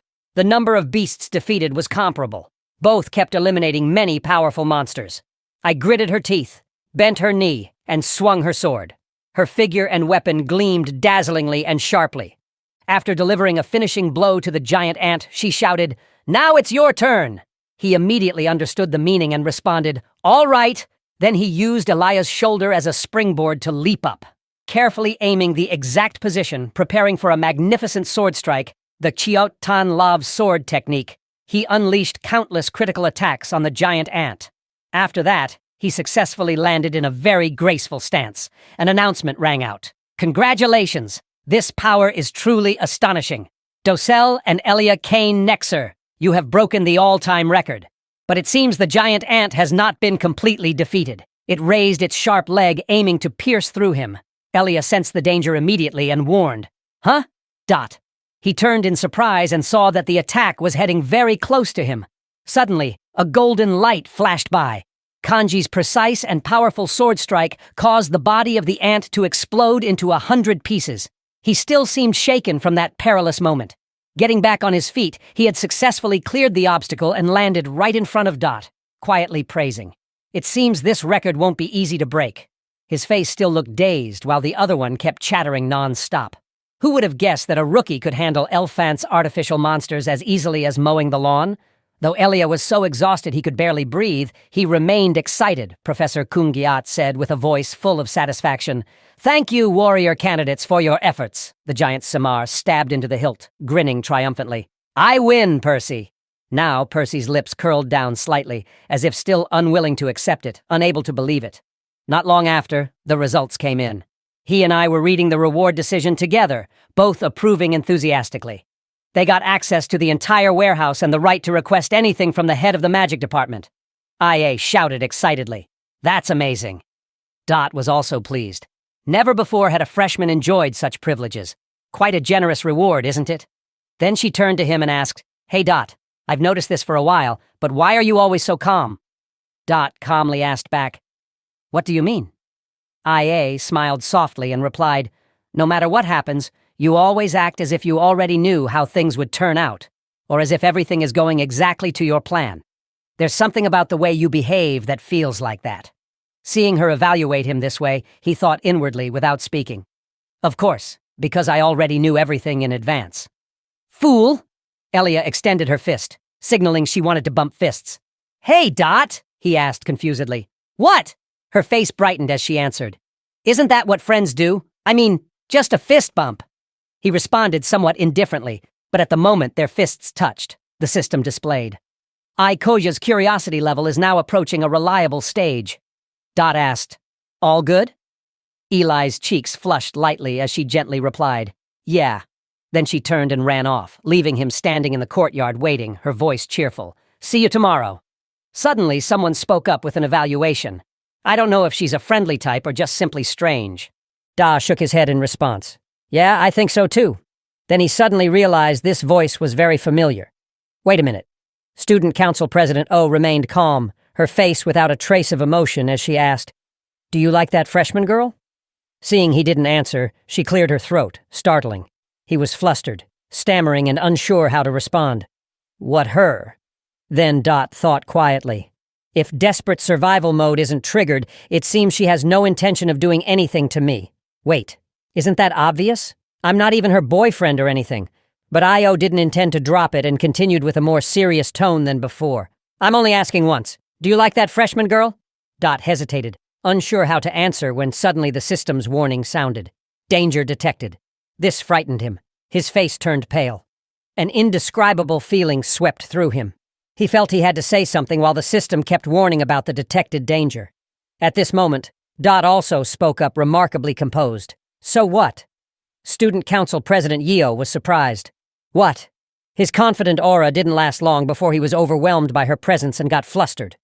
"Well then," Dot mustered all his courage, closed his eyes tightly, and said to her decisively, "Although I have been training with IYA all this time, I truly want to meet you." She was stunned on the spot when she heard what Dot had just said. Why so sudden now? Dot breathed a sigh of relief. He exhaled as if escaping from danger, but inside the psychological battle remained. He questioned himself. What the heck are you doing? Dot. Campbell was speechless, thinking to himself that this move might not even work. It seemed Io's lips curved slightly as she confirmed with him. "So, you're saying you have missed me all this time?" Dot hastily answered before thinking. "Yes." O folded her arms across her chest and turned to question. "Why are you like this?" Not expecting this question, he stammered, unable to say a word. "Well, I don't know why either. Deep inside, that was wondering the same thing. What is going on? What's wrong with me?" Seeing this, she gently tucked a strand of hair behind her ear, cheeks flushed, eyes darting away, her face clearly showing rare shyness. "Forget it. Maybe this is just some kind of friendship. I get it. It's because I saved you on that train, right? You just still remember the priority list, right?" Hearing her say that, he was extremely confused, as if the memories related to that priority list had never existed. What is this priority list she's talking about? What on earth is happening here? Before he could answer, she handed him an envelope and explained, "Don't worry, I just came here to give you this." He was extremely confused upon receiving the envelope, unable to guess what was inside. A love letter or a challenge, neither of which existed in the original storyline. Remember to open it when you're alone. Dot still didn't understand what was happening, scratching his head in confusion, and replied uncertainly. "All right then." The rays of a late afternoon sunset shone into the room. He felt a bit regretful and embarrassed. Maybe he shouldn't have opened it. Does she want me to become her teammate? Tomorrow is the freshman welcome party. I almost forgot. But then he thought becoming her teammate isn't actually a big deal. I just need to spend time with her at the party. The only problem is the penalty if I refuse her offer. Not only would her goodwill towards me drop, but it might also make someone else hostile. Suddenly there was a knock at the door from outside. Dot opened the door and said, "I knew it was you." Then I held out an envelope and said, "Here." Hearing that, she immediately pressed him again. "What do you mean? Has someone else given you this too? He hesitated. Sir, I mean, what is this? In his mind, Dot thought, I'm almost dead right here. Please don't tell me she also came to make a request. Ellie pointed at him, winking mischievously. What do you think? I already decided after the simulation match. I have to go, like those troublemakers for whom the student council president had to call a doctor. Eli's face showed clear excitement. She shouted enthusiastically, Hurry up and open it! Dot raised his hand to stop her, but it seemed too late. Huh? Why are there so many weird people in this world? I wonder what it is. Maybe another request to become teammates. H. It could also be a challenge if it's from IA, but she said it would be a surprise. And that's exactly what we guessed. In his mind appeared an image of Io and Elia facing off, neither winning nor losing. Dot screamed in shock. It's a request to become teammates. This isn't in the original storyline at all. Why won't anyone give me an easier choice? If I choose Yo, I will be seen as the villain by the main character. But if I choose IA, I will make the final boss hostile and might die because of that damn priority kill list. Dot. So what if I refuse both? I don't know what to do anymore. This must be happening because both of them are still in the honeymoon phase. What a hassle, and Dot came up with a bold thought. Could I accept both of them? So, the freshman welcome party finally arrived. The venue was decorated incredibly splendidly. Lantern clusters shone brilliantly, casting sparkling light all over the room. This place was noisy and bustling. Class B goes this way. But where is the last student from Class C? Are they in the auditorium? The freshmen happily got to know each other. Hey, aren't you in Class A? Class A. A young man with brown hair parted in the middle spoke up. The professor is here. There were many students at the welcome party. Wherever you looked, all you saw was people after people. The scene was extremely crowded and lively. I looked incredibly beautiful, but seemed to dislike crowded places. Sighing in frustration. So crowded. This place is no different from a pigsty. She turned to the person beside her, beaming brightly. Anyway, thanks for coming along with me. Dot. He looked really different now with his hair parted down the middle. The two of them proceeded inside together. Back to the scene where he was buying an item. WR clone $1,000. Capable of creating a copy of oneself with all enhancement effects applied. Dot seems very hopeful about the effectiveness of this item. I've used up all my points, although it can only stand in for me. Maybe it will work. At this moment, the system displays an event notification. Double date. You have decided to go on a date with both of them. Don't get caught until the end of the event. There will be consequences if you fail. No matter how many people show up, this plan could still fail miserably. If anyone sees me and my clone in the same place, I'll be immediately exposed. So, I decide to use the cool gentleman option to shut him up. Then, suddenly, Dot jumped in surprise at an extremely loud noise. It was a monster growling. It bared its sharp teeth, looking incredibly angry. It was locked in an iron cage and was being transported by a cart. A warning sounded. Clear the way immediately. I regained my composure and breathed a sigh of relief. Just a monster from outside. It seems they plan to experiment on it. Then let it escape. That will be when the main event begins. And all I have to do is survive. With Io and Elia by my side, it shouldn't be too bad, right? Suddenly, an effect malfunctioned. Zoe has been activated. You are no longer a normal kid.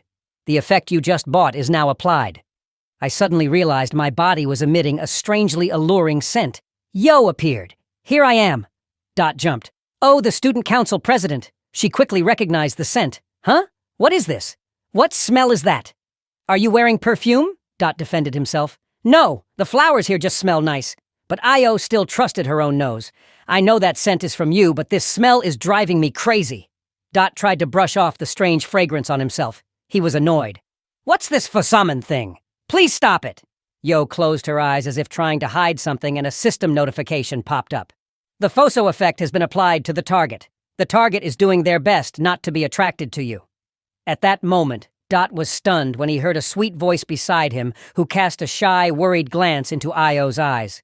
Somehow, only now did I realize, she continued speaking, but you're more masculine than I thought. Dot. Panicked, mouth agape, eyes wide open, screaming internally at full volume. He forced a smile and changed the subject. Why not go to the event? We could stroll around the nearby booths and see what's going on. Yo approached him and replied, You lead the way. The new student felt a bit anxious, thinking silently that maybe his clone had already met IYA. He had to avoid any confrontation with them at all costs because she was affected by Dot's foss. Yo was trying to calm herself and stay sharp. She whispered to herself, "Calm down, calm down." Meanwhile, Dot just hoped he wouldn't run into his own clone and that nothing bad would happen. If everything keeps going like this, it should be fine. All I need to do is escort both of them with my clone. Dot suggested, "Hey, why don't we stop by that snack stall and grab something to eat?" Io's cheeks flushed a delicate red as she gently nodded in agreement. Sure. And headed to the grilled meat stall, looking at the enticing skewers of golden, juicy meat sizzling over the fire, he said to her, "How about trying these wild boar skewers?" In his heart, he firmly believed this was definitely the worst choice for Io, who always kept her figure. He needed to reduce Frozen's effect immediately. But contrary to Dot's calculation, Io lowered her head shyly and asked, "How did you know I like this dish? Could it just be a coincidence?" This unexpected comment caught him off guard, making him stammer. "That's right. But inside I was as surprised as Columbus discovering America. Oh my. Perhaps if she realized I didn't like wild boar." But Io still held the skewer, ate, and then turned to ask, interrupting his train of thought, "See, you're still eating, aren't you?" Not knowing how to answer, Dot glanced away awkwardly. "I need to maintain this relationship, but at the same time keep some distance. I also have to make sure Elia doesn't come near us. The farther the better." Yo walked up to a street vendor stall excitedly and said, "Looks like they sell this accessory here. Hey, freshman, do you need anything?" Dot looked at the small, cute things in front of him and guessed that all the girls must like them. He said, But let me buy something for you." Saying that with his mouth, but inside his head, he was screaming in the opposite direction. Buy a gift for Yo. No way. I need to lower her favorable impression of me. Dot picked out a plain yellow button that wasn't particularly special, then asked, "This button looks okay. What do you think?" He believed he had to give her the worst gift possible, but Io's reaction made him deeply disappointed. The girl shyly replied, "Actually, I'm in need of a button to replace one on my uniform," causing Dot to grit his teeth again and scold himself. "I'm doomed." After that, the two decided to sit down to rest and have something to eat. Yo asked curiously and then remembered, "Have you chosen your major yet?" Dot and Io chose a table in a rather private spot where a few delicious-looking dishes were already laid out. In response to her question, he answered, "Yes, I plan to study theology." She was a bit surprised and asked again, "Theology? Why don't you think it over again? With your talent, it would be such a waste not to join the Knights." But that also explained his choice. "I have my reasons for choosing this path. It's part of my plan, not just a sudden thought." Oh put her hand on the table and seriously asked, "What are the reasons?" Dot could only answer, "To protect what's important to me. I need to learn certain things there." She asked curiously, "What is the thing you want to protect?" Looking at her, he thought there was only one answer: his own life and her downfall. Holy skills are the key to survival. They are crucial to achieving the ending I desire. And of course, he didn't just answer Io like that, but said, "Since childhood, I have had something I want to protect. It involves a secret society, an event that will happen in the future. The final boss is especially vulnerable to holy skills." She frowned slightly and asked, "Is this related to why you keep getting involved with me?" Dot could barely answer and just hummed. About that, Io frankly continued, "I know very well about the Jisen family's curse. The curse drives every member of the family insane, but isn't the only way to stop it by strengthening the mind? Do you know how to break the curse?" Contrary to her expectations, Du gently replied, "The blessing of the archangel, a miracle where two archangels bestow a blessing on one person. At least that's what the rumors say." Yo kept a serious look in her eyes and said, "Exactly. And you also understand how difficult it is. That's why no matter how many merits the Chisen family has earned, we have always been terrified. So why can you be so close to me? Why do you always appear just in time whenever there's an attempt on my life? What exactly is your intention?" Dot did not dodge the question, but looked into her eyes, asserting the one I want to protect is you. She seemed confused, asking again, "What am I to you that you want to protect me?" He answered, "If I don't protect you, I'll die." That was the truth. He had no other reason. Yo was calm now, gently pushing a lock of hair behind her ear, replying, "I knew that from the start, but you really are a strange one." He sighed as if used to it. "I've been told that many times before." Inside, he felt relieved to have openly confessed everything without hiding a thing, hoping that would satisfy her curiosity. Cut to another place which looked like a dungeon.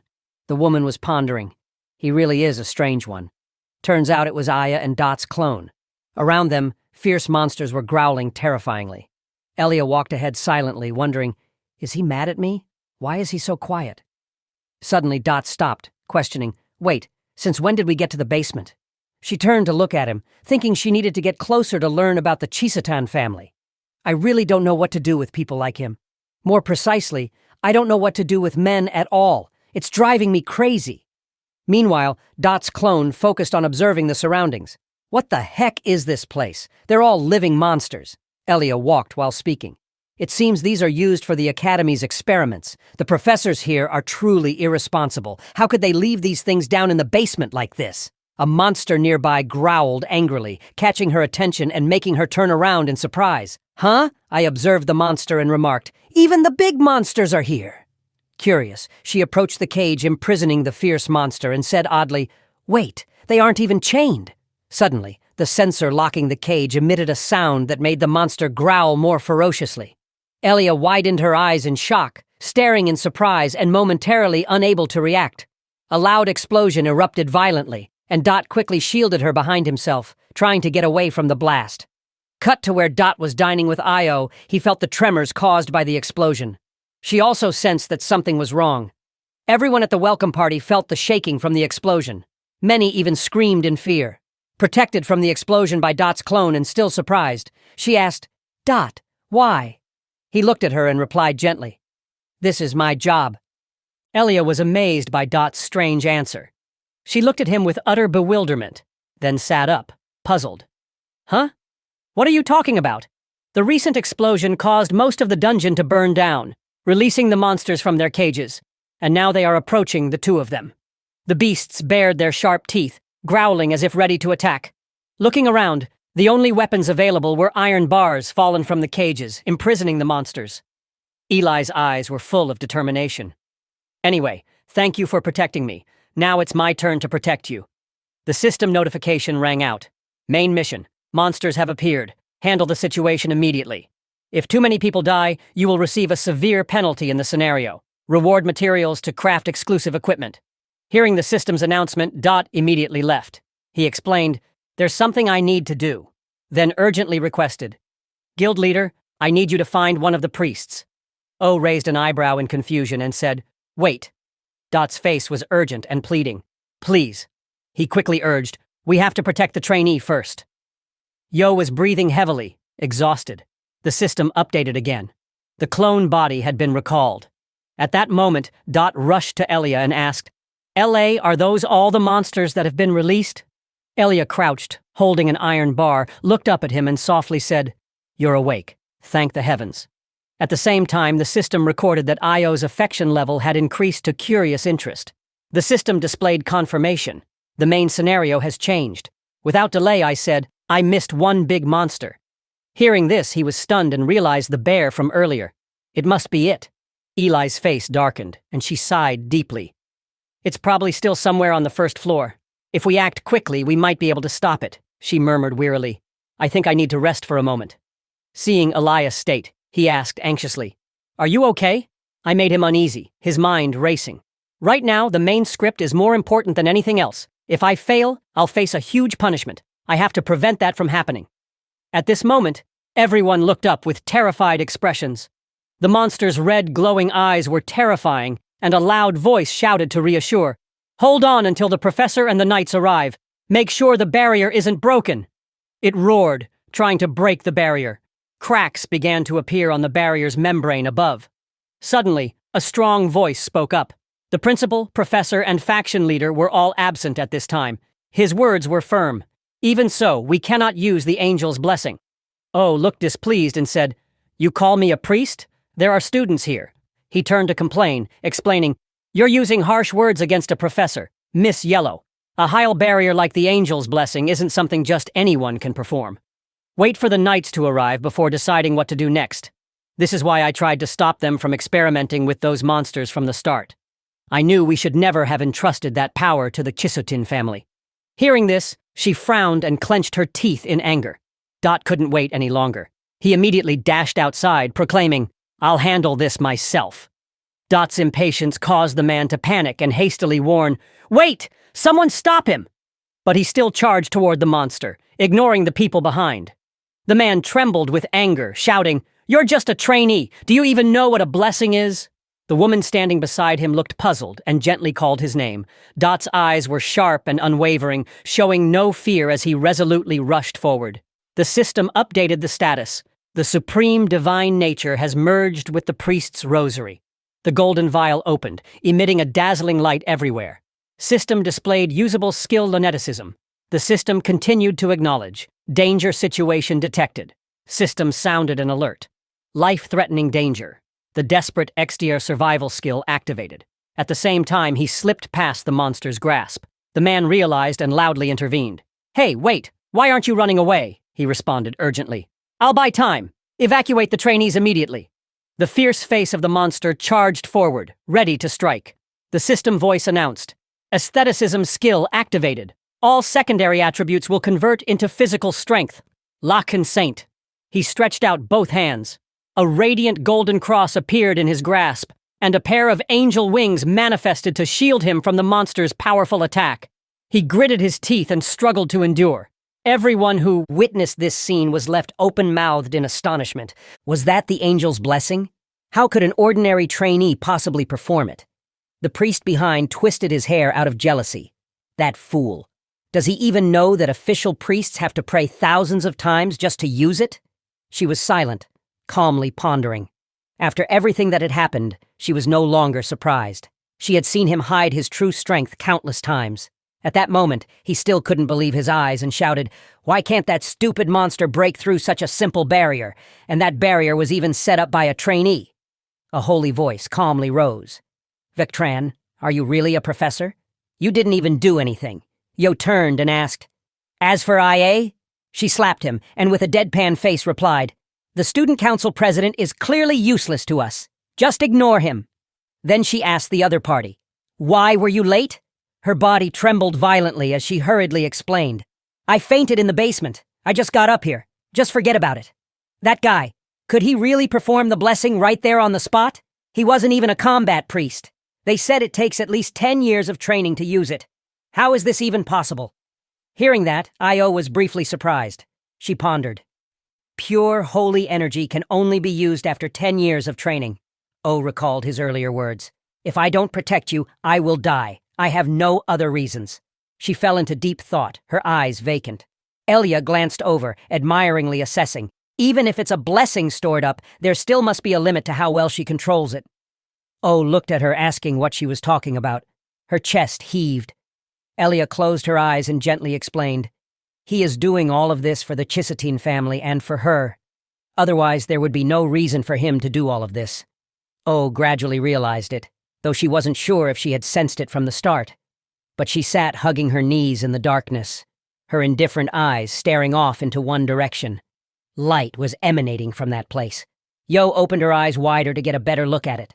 At that moment, she raised her sword high towards thinking about him. He really is a strange guy. The attacks became increasingly fierce. Dot struggled immensely to face them. I exclaimed in surprise, "Chairman!" Everyone widened their eyes in astonishment. Yo's gaze was resolute. Without hesitation, she charged straight at the monster with her sharp sword. Yo leapt up and struck the monster's nape with her sword. The sudden pain made it roar.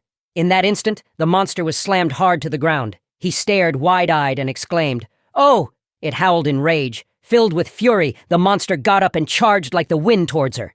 She decisively raised her sword at it. The power radiating from it was overwhelming. He froze, eyes wide, looking at Io. That was the true Chisot sword technique. She skillfully thrust her sword repeatedly into its body. A source of radiant energy continuously emitted from there, shooting straight forward, aiming directly at the monster's body. Io's gaze remained unwavering. It was attacked so relentlessly that it had no chance to fight back and could only endure the assault. She spread her legs and as swift as lightning appeared right in front of it. In just another moment, her sword would reach the monster's neck.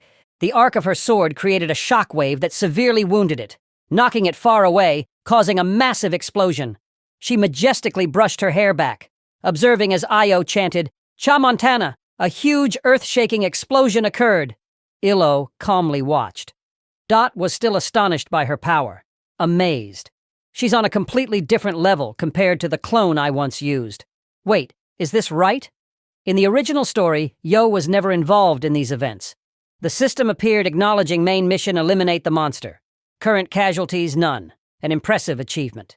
The system notification reminded time until the night appears. 30 seconds. His gaze shifted to the right, silently pondering. All the professors who supported experimenting on living monsters are advocates of the Chisotan family. If Yahello participates herself, it means she is indirectly admitting her family's mistake. Io stood before the sea of fire without the slightest fear, her stance full of pride. But Ilo was never interested in politics. So why is she helping us? I just don't get it. Oh well, let's just focus on finishing the mission quickly and worry about that later. Outside, flames flared wildly and a voice shouted, "Everyone get outside quickly! Anyone still trapped?" A confirming voice echoed, "No, everyone has escaped." She said nothing, her eyes cold and detached. She sheathed her sword with an air of nobility. Oh let out a relieved sigh. It's over. Dot furrowed her brows as if she had just noticed something serious. Behind a monster stepped out of the flames, swinging its arm toward her, and he warned, "Chairman, behind you." Io's eyes widened as he sensed danger. She had just turned around to see him there, using the angel's blessing to block the monster's sudden attack and protect her. The monster, its fur burned off, revealing a skull-like head, roared repeatedly and lunged at Dot.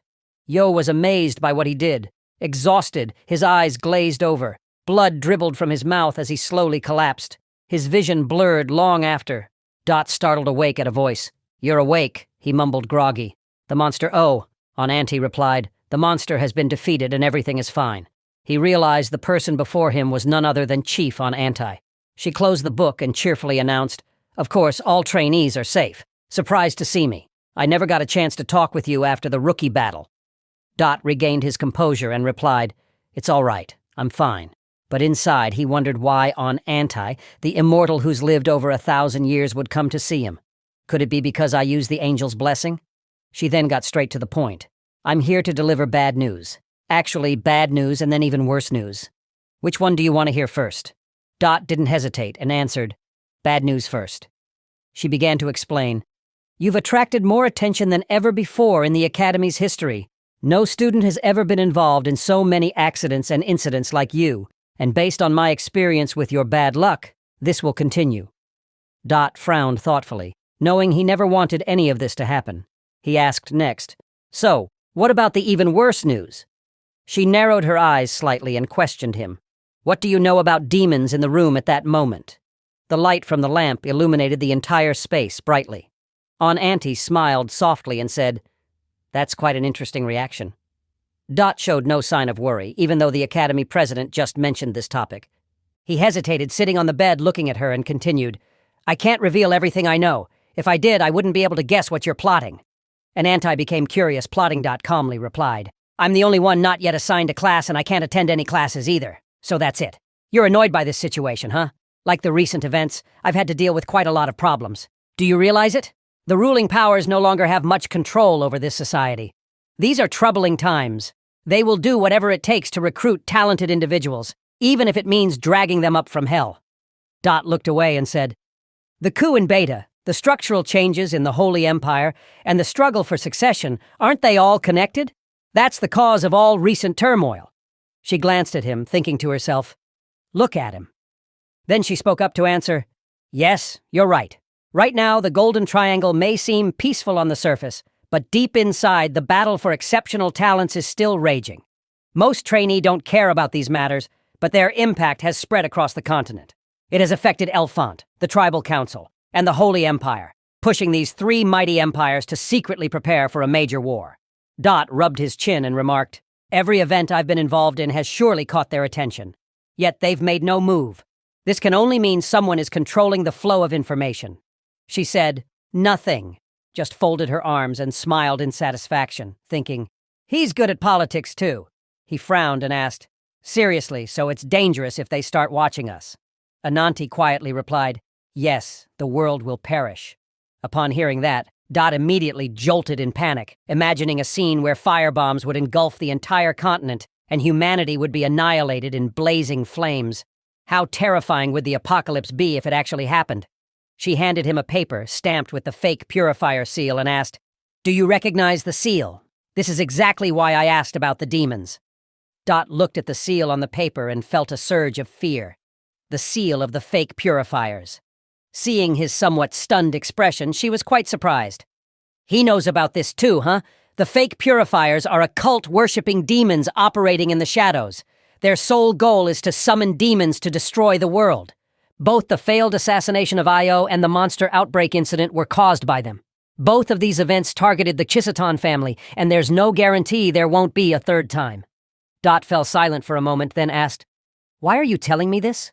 She summoned a black card with white cracks running across it and replied, "Though I cannot explain why, I want you to take this."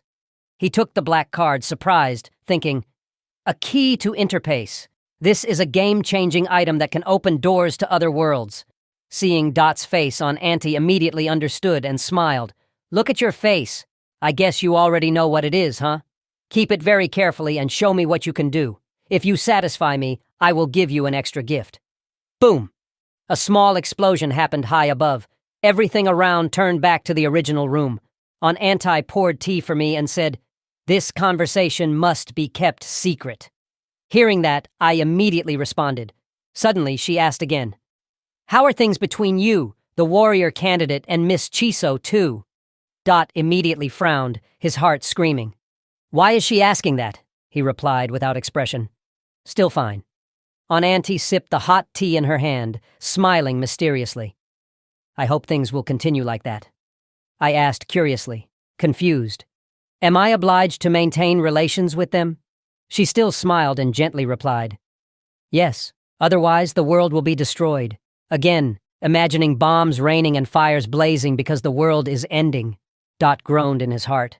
"Why is this world so easy to destroy?" Seeing my miserable expression, Auntie laughed. "I'm not joking." In her mind, she added, "The final goal of this plan can only be achieved by 3 people.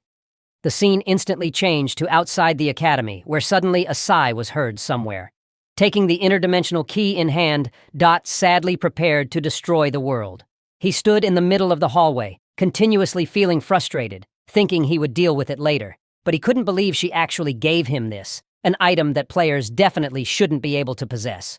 There was definitely something wrong with the main script. Suddenly, a voice echoed, "You're here!" Dot immediately showed surprise upon hearing it.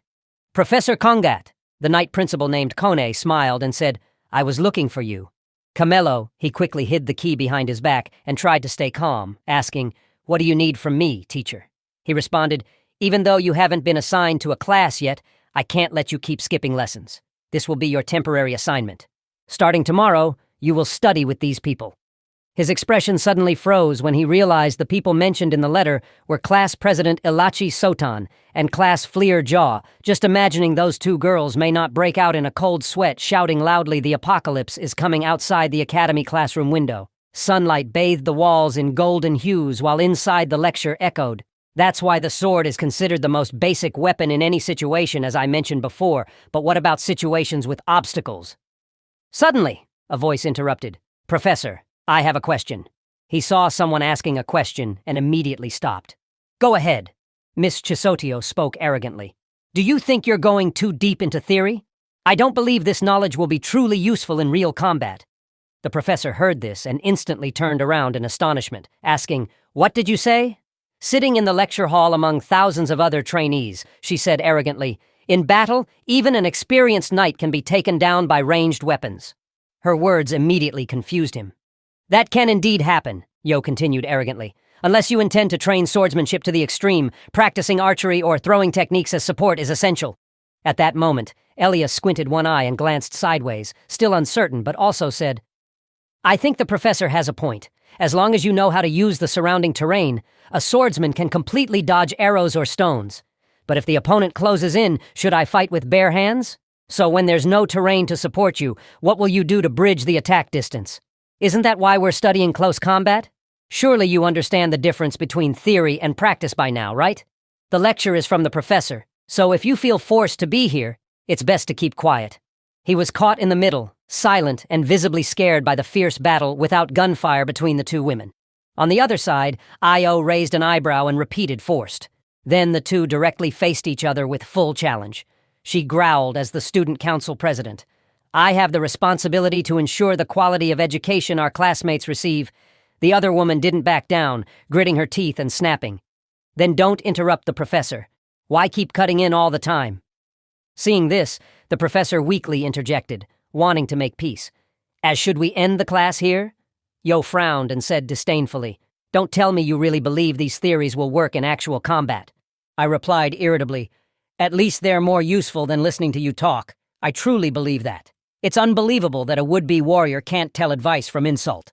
At that moment, Dot tried to raise her voice and ask, "Can we continue the lecture now?" She clenched her fists and sneered triumphantly.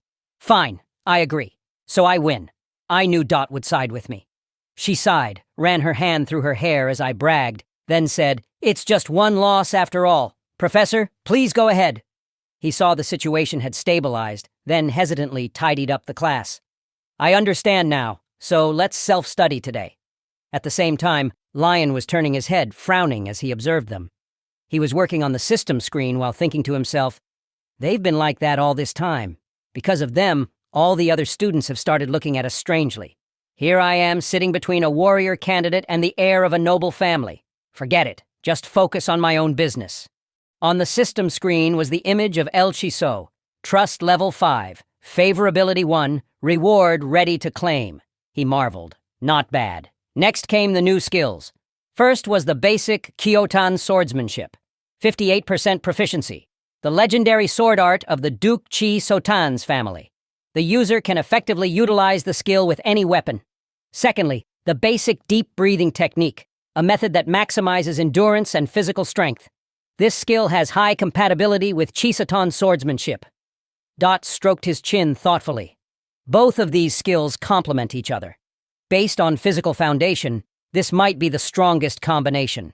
And the only person who can fully utilize this combo is Io. This is precisely why she's the final boss.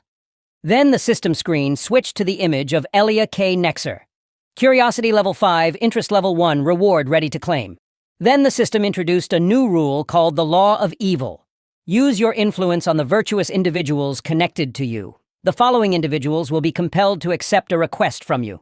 Keep your friends close and your enemies closer. Having a high favorability level with virtuous individuals will yield greater rewards. If you can turn some virtuous individuals evil, the rewards will be even greater. Dot looked at the information on the screen in confusion. What the heck is this? Can I really get rewarded for turning good people into villains? The scene abruptly changed. Now the Academy group was walking through a vast forest. Rat spoke out loudly. "Welcome, my little chicks. In Survival 101, we will practice survival skills. If you don't want to end up dead in some dungeon or ruin, it's best to learn how to survive starting now. Today's mission is simple. Enter the forest and bring back something you think I will like. You have 10 minutes. Everyone began to panic and wonder. "No grading criteria at all?" he calmly explained. "I already said, it all depends on me. The student council president and I will grade together, so good luck." Oh, just heard that and said nothing, only letting out a small huff. Everyone started groaning. Too vague. Professor L suddenly gave a wicked smile amid Conrad's screams. "Life is experience. Little chicks will start in 5 minutes." While everyone at the back was gathering into groups, Dot sat alone on a rock, staring at the system screen, deep in thought. Keep your friends close and your enemies closer. How am I supposed to use this? How do I turn a good person into a bad one? Suddenly, I appeared behind him and bent down to ask, "Dot, do you want to cooperate?" Dot turned around and replied, "You should work with your own friends." She still wore a friendly smile, enticing him. "Come on, I'm your friend too." He didn't respond, but thought to himself, it's best if she goes back to her main character group. Elia kept trying to persuade him. "Why don't we work together?" Dot thought silently. "If I do, I'll just be a thorn between you two." She put on a cute expression and asked with concern, "What's wrong? Not feeling well?" He turned away and replied, "It's nothing. We're not that close." I wanted to say something but couldn't find any words. Then her face froze completely. She tossed her head to the side and pouted. I, completely embarrassed by Dot, immediately turned and left. "Is that so? What a pity." "Fine then," she saw worriedly called out softly. He glanced over and felt a bit guilty. "Am I too cold?" She looks uncomfortable now. Tali and observed the entire situation from beginning to end. then suddenly spoke up, making Dot curious enough to look up and see who had arrived. Talai and stroked his chin and questioned, "What's your relationship with the warrior candidate?" He was shocked and thought to himself, Talai and AMD the second strongest in the class right after Elia. Later, he even became a sub-boss in Chapter 1. What problem does he have with me? But outwardly, he only replied, "I just happen to know her." He spoke gloomily. Someone as powerful as Elia has no reason to be involved with you. At that moment, the system also displayed that the evil law. A good person has been provoked due to your influence. Talai grabbed his collar threateningly. There are many rumors about the suspicious outcome of your one-on-one fight. Why do you keep trying to get close to her? He suddenly realized a status notification. Looks like I triggered a personality condition by making him angry. He gritted his teeth and hissed. Be honest. That match was just a staged act, right? Dot paid no mind to the hostility and thought he'll become a sub-boss later. Maybe I can use him and trigger the evil law for future benefit. Talai and shouted, "You can't hide the truth from me!" Calmly, he didn't resist, but gently leaned closer and whispered, "That fight wasn't fake, but maybe you wanted it to be, seeing your target defeated with a single strike. Can you feel the gap between us?" IA seemed to have gone away earlier, but in fact, she had been silently watching him from the start. Hearing that taunt, he was furious. His face twisted, biting his lip. "So why don't we try making a bet? Let's bet on who scores higher in this exercise." Though his expression was a bit unseemly, everything went exactly as Dot wished. He replied, "Fine, perfect." Elsewhere, Kayat was calling Ao. "Hey, student council president, the teacher told me to help grade the students. Don't you think this is a bit arbitrary?" She promptly answered seriously. From the very start, Kiat disagreed and asked sternly, "Really? Then explain why there's a perfect score even before submitting the assignment." Yo didn't bother focusing and said, "Because he deserves it." Hearing this, he was utterly shocked. "What did you just say?" She winked and said, "Seems like you're not pleased with my grading method." Kayat couldn't hold back and shouted, "Why don't you try putting yourself in my shoes?" Yo retorted equally. "Then why don't you observe him a bit more to verify for yourself why he deserves a perfect score?" Then Io turned to leave. "I'll be right back," but he grabbed her by the shoulder to stop her. "Wait, I know you're trying to get close to that guy." Although she was hit right in the heart, she refused to admit it. "Of course not. I just don't want him to be alone with the warrior candidate." Then Io quickly found an excuse to leave. "There's a chance something might happen between those two, so please let me check it out." But he was equally stubborn and said, "Even if I don't allow you to join, I can totally kick you out. What do you think about that?" Moving to another place, Chisa is currently very worried. She silently observed and evaluated. "I seems different today. At this moment, I used her power to simultaneously punch the monster in front and kick the one behind." Luca hoisted his axe on his shoulder and asked, "All the strongest monsters are gathered here. Could something unusual have appeared recently?" A freckled blonde answered, "You're right, this is a rare mineral area."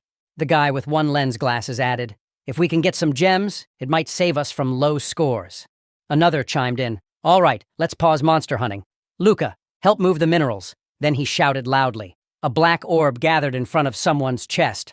That orb appeared on Iya while she was still busy fighting the monsters. She also noticed that suspicious thing and became very worried. The color of darkness, thick emotion. I can see it all. Even if she doesn't show it outwardly, she's very angry. Then, Chi immediately went over to check on Aya, who was currently sitting atop that monster. "How have you been lately?" She didn't seem any different, turning around with a bright smile and speaking cheerfully. "Huh? Lately? Nothing special, really?" Chisa asked worriedly. "Even so, if there's anything troubling you, I can help." Although Ellie appeared fine, the black thing on his chest said otherwise. "What are you talking about? Nothing's happened." That only made Chessa more anxious. "Even if you say that, I'm afraid your emotions might be overwhelming your reason." Chi continued to offer advice. "I know something is bothering you." Aya couldn't bear it anymore, sat down by the tree and sighed sadly, his voice gentle but clearly worn out. "Is it that obvious? I can never lie to you." After a while, Chisa summarized what Elia just shared. "Del always keeps his distance from me, and all I want is just to be friends with him." Yo, a bit annoyed, said, "Even though we've recently been through a lot together, I don't think there should be such a boundary between us." She immediately asked, "Could it be that that's not Dot's real intention?" I was surprised. "Not his real intention? What do you mean?" Then Chisa explained right away. "He's just a guy from a small, barren family. If you, a warrior candidate, were seen hanging out with him, surely many people would gossip. Io immediately recognized the problem. Is this how he's trying to help me? Chesaw forced a smile. Yes, he probably worries that he might cause some unnecessary misunderstandings. Even though he's keeping his distance now, once his reputation is solidified, he will surely still consider you an important friend. As Yo began to reflect, he thought, is that really so? Cut to another location. Dot was running as if something was chasing him with full force. He ran while glancing behind him. As the system kept announcing, Talion's rage is reaching its limit. You've caused him unbearable humiliation.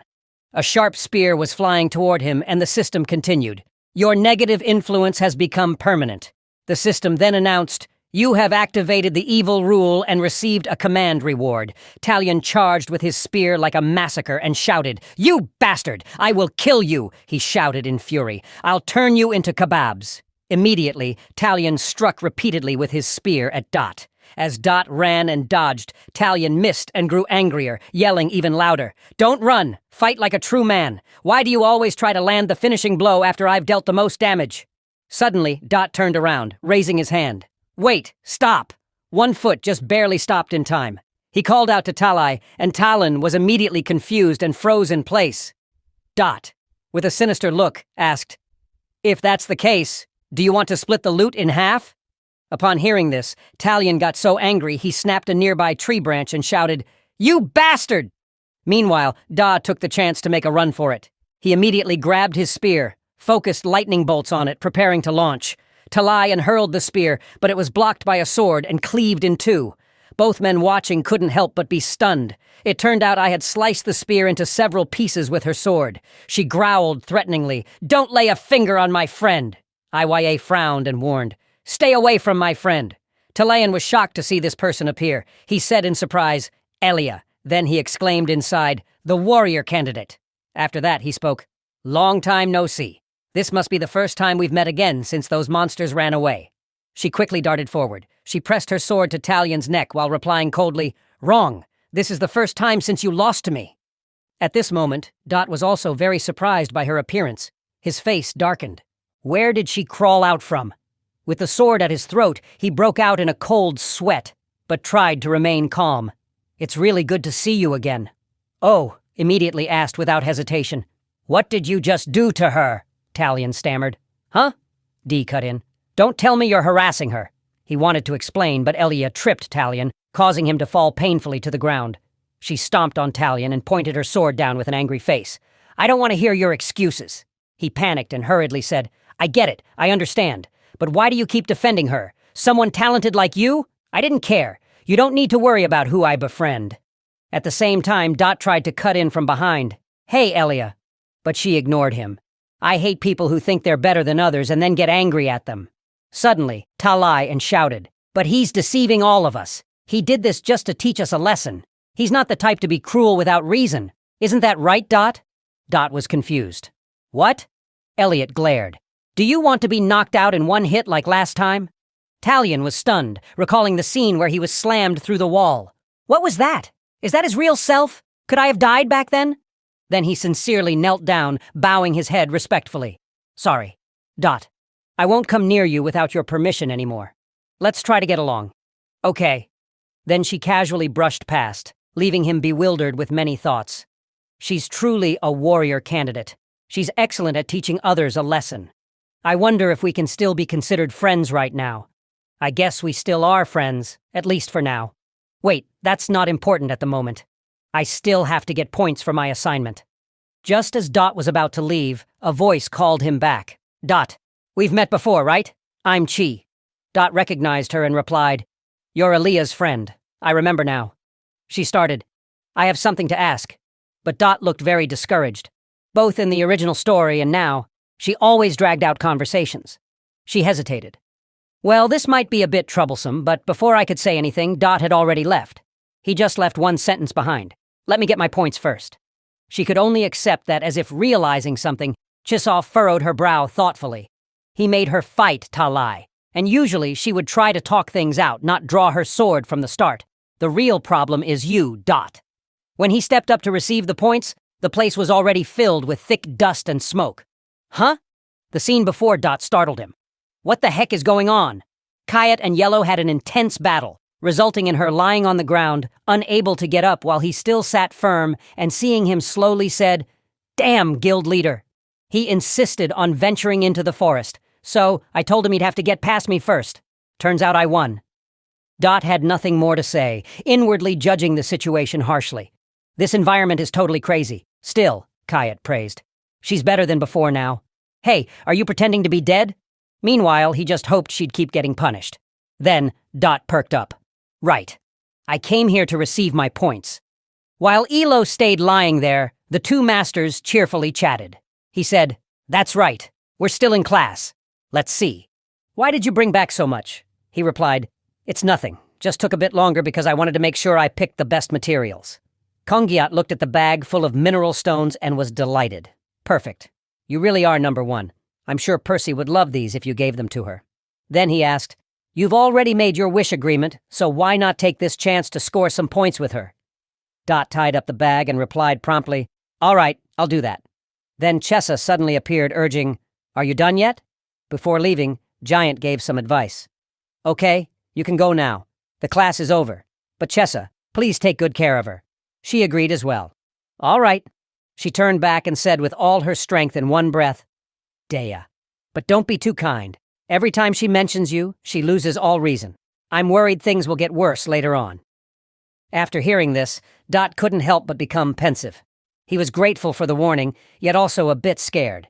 Before departing, he waved and agreed to the other's request. "All right, don't worry, Chisa. I will do my best." Chisa was both thoughtful and concentrating her healing power. "You better do that if you want to survive this." She was healing Io while recalling her close friend's face, unable to hide her deep reflection. She might not realize it, but I do. One misstep and she could cross the line. Cut to the afternoon at the Department of Magic. Boy was sitting cross-legged, sipping tea, and asked, "You want to use your wish already?" "That's soon." At the same time, others were irritated waiting. He wasn't the only one working to complete this request. Everyone else had things to do if he didn't use his wish. He glanced at the people behind him, his mind starting to calculate. But to overcome the upcoming battle with the Purger, he had to prepare everything possible. Meanwhile, she said, "I have orders from the director to support you as much as possible. As long as it's not for other purposes, I will do it. What do you want?" He pressed his lips together, not answering immediately. Meanwhile, the system updated with new information. "You have received a reward of 500 points from Alia. You have obtained an evil offspring. You can exchange it for special skills in the point shop. The list of purchasable skills has been updated." Elias's serious face appeared. Alia Kane Nexer one-time negative seal. You can use the evil rule once. Talai and one-time negative seal. You can use the evil rule once. Dot sank back into thought. The effect of special skills is much better than any item. That's fine for now, but there's still a lot to prepare. Dot. Campbell is still too weak to withstand the Purger's diverse attacks. That's why I need it. Dot. Coughed dryly. But fearing the world wasn't serious enough, affirmed. "I need a cannon that can blow away this entire academy." Boy's expression didn't change. He just lightly remarked, "You've lost your mind." She suddenly jumped up in a fury and scolded. "Are you crazy? Creating it is one thing, but where do you intend to use it?"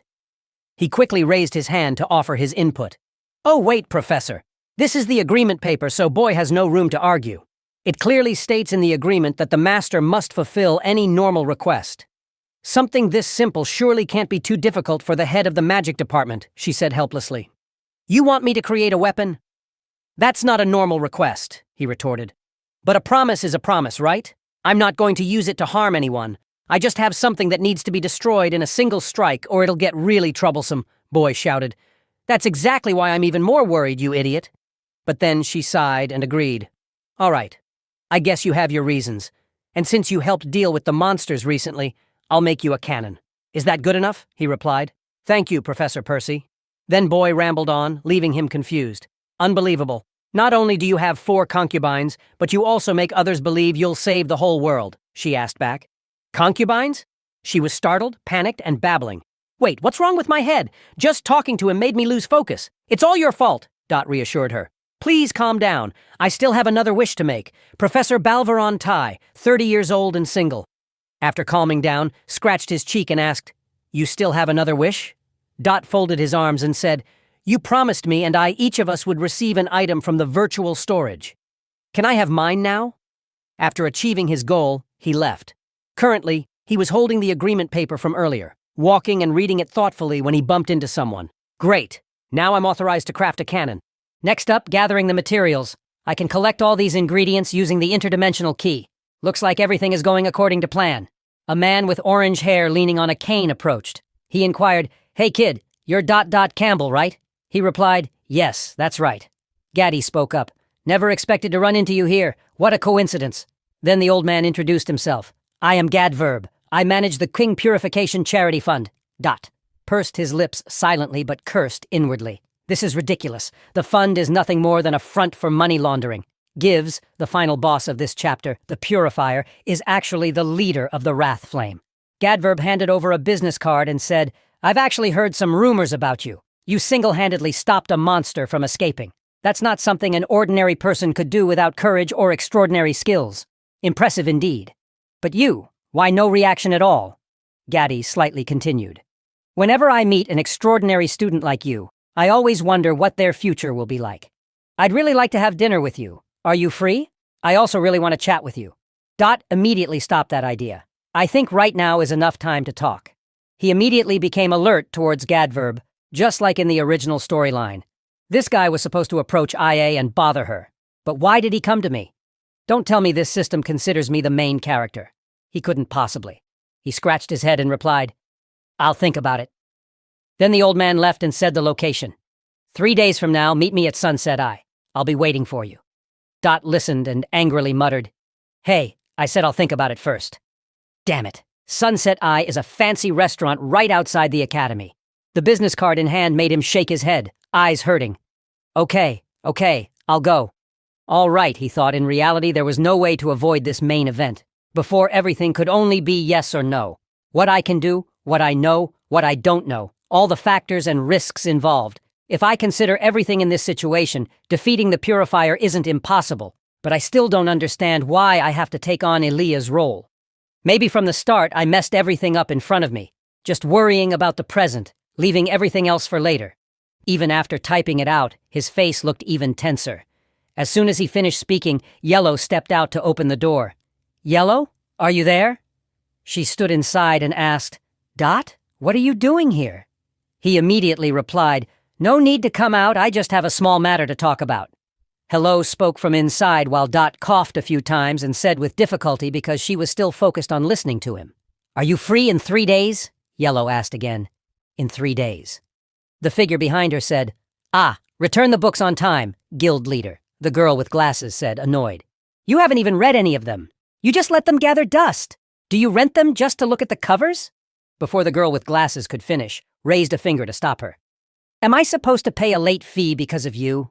Both fell silent, listening to Dot on the other side of the door. "Say, yeah, guild leader, that day. I want you to take some time to come with me to a place Yahello asked again, with you, just the 2 of us," he answered.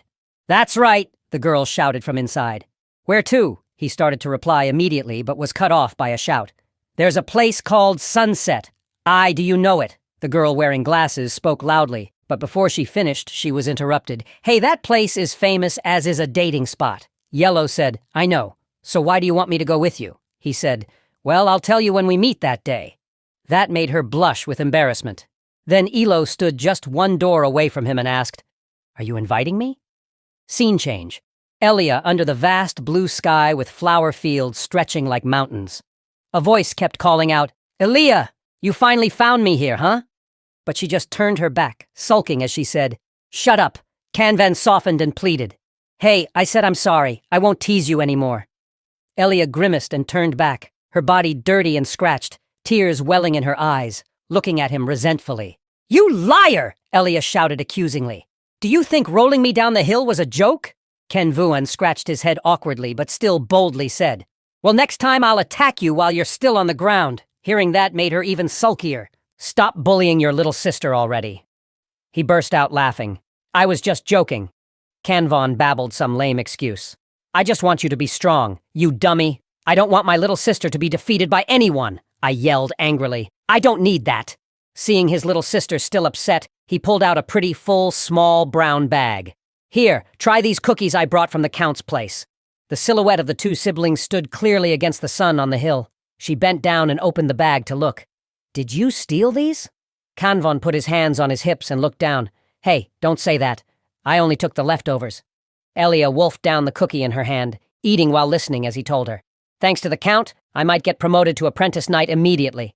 She wondered aloud. "Then what?" Calmly, he replied. "I'll go to the battlefield." The brilliant late afternoon sun gradually disappeared behind the tall mountains.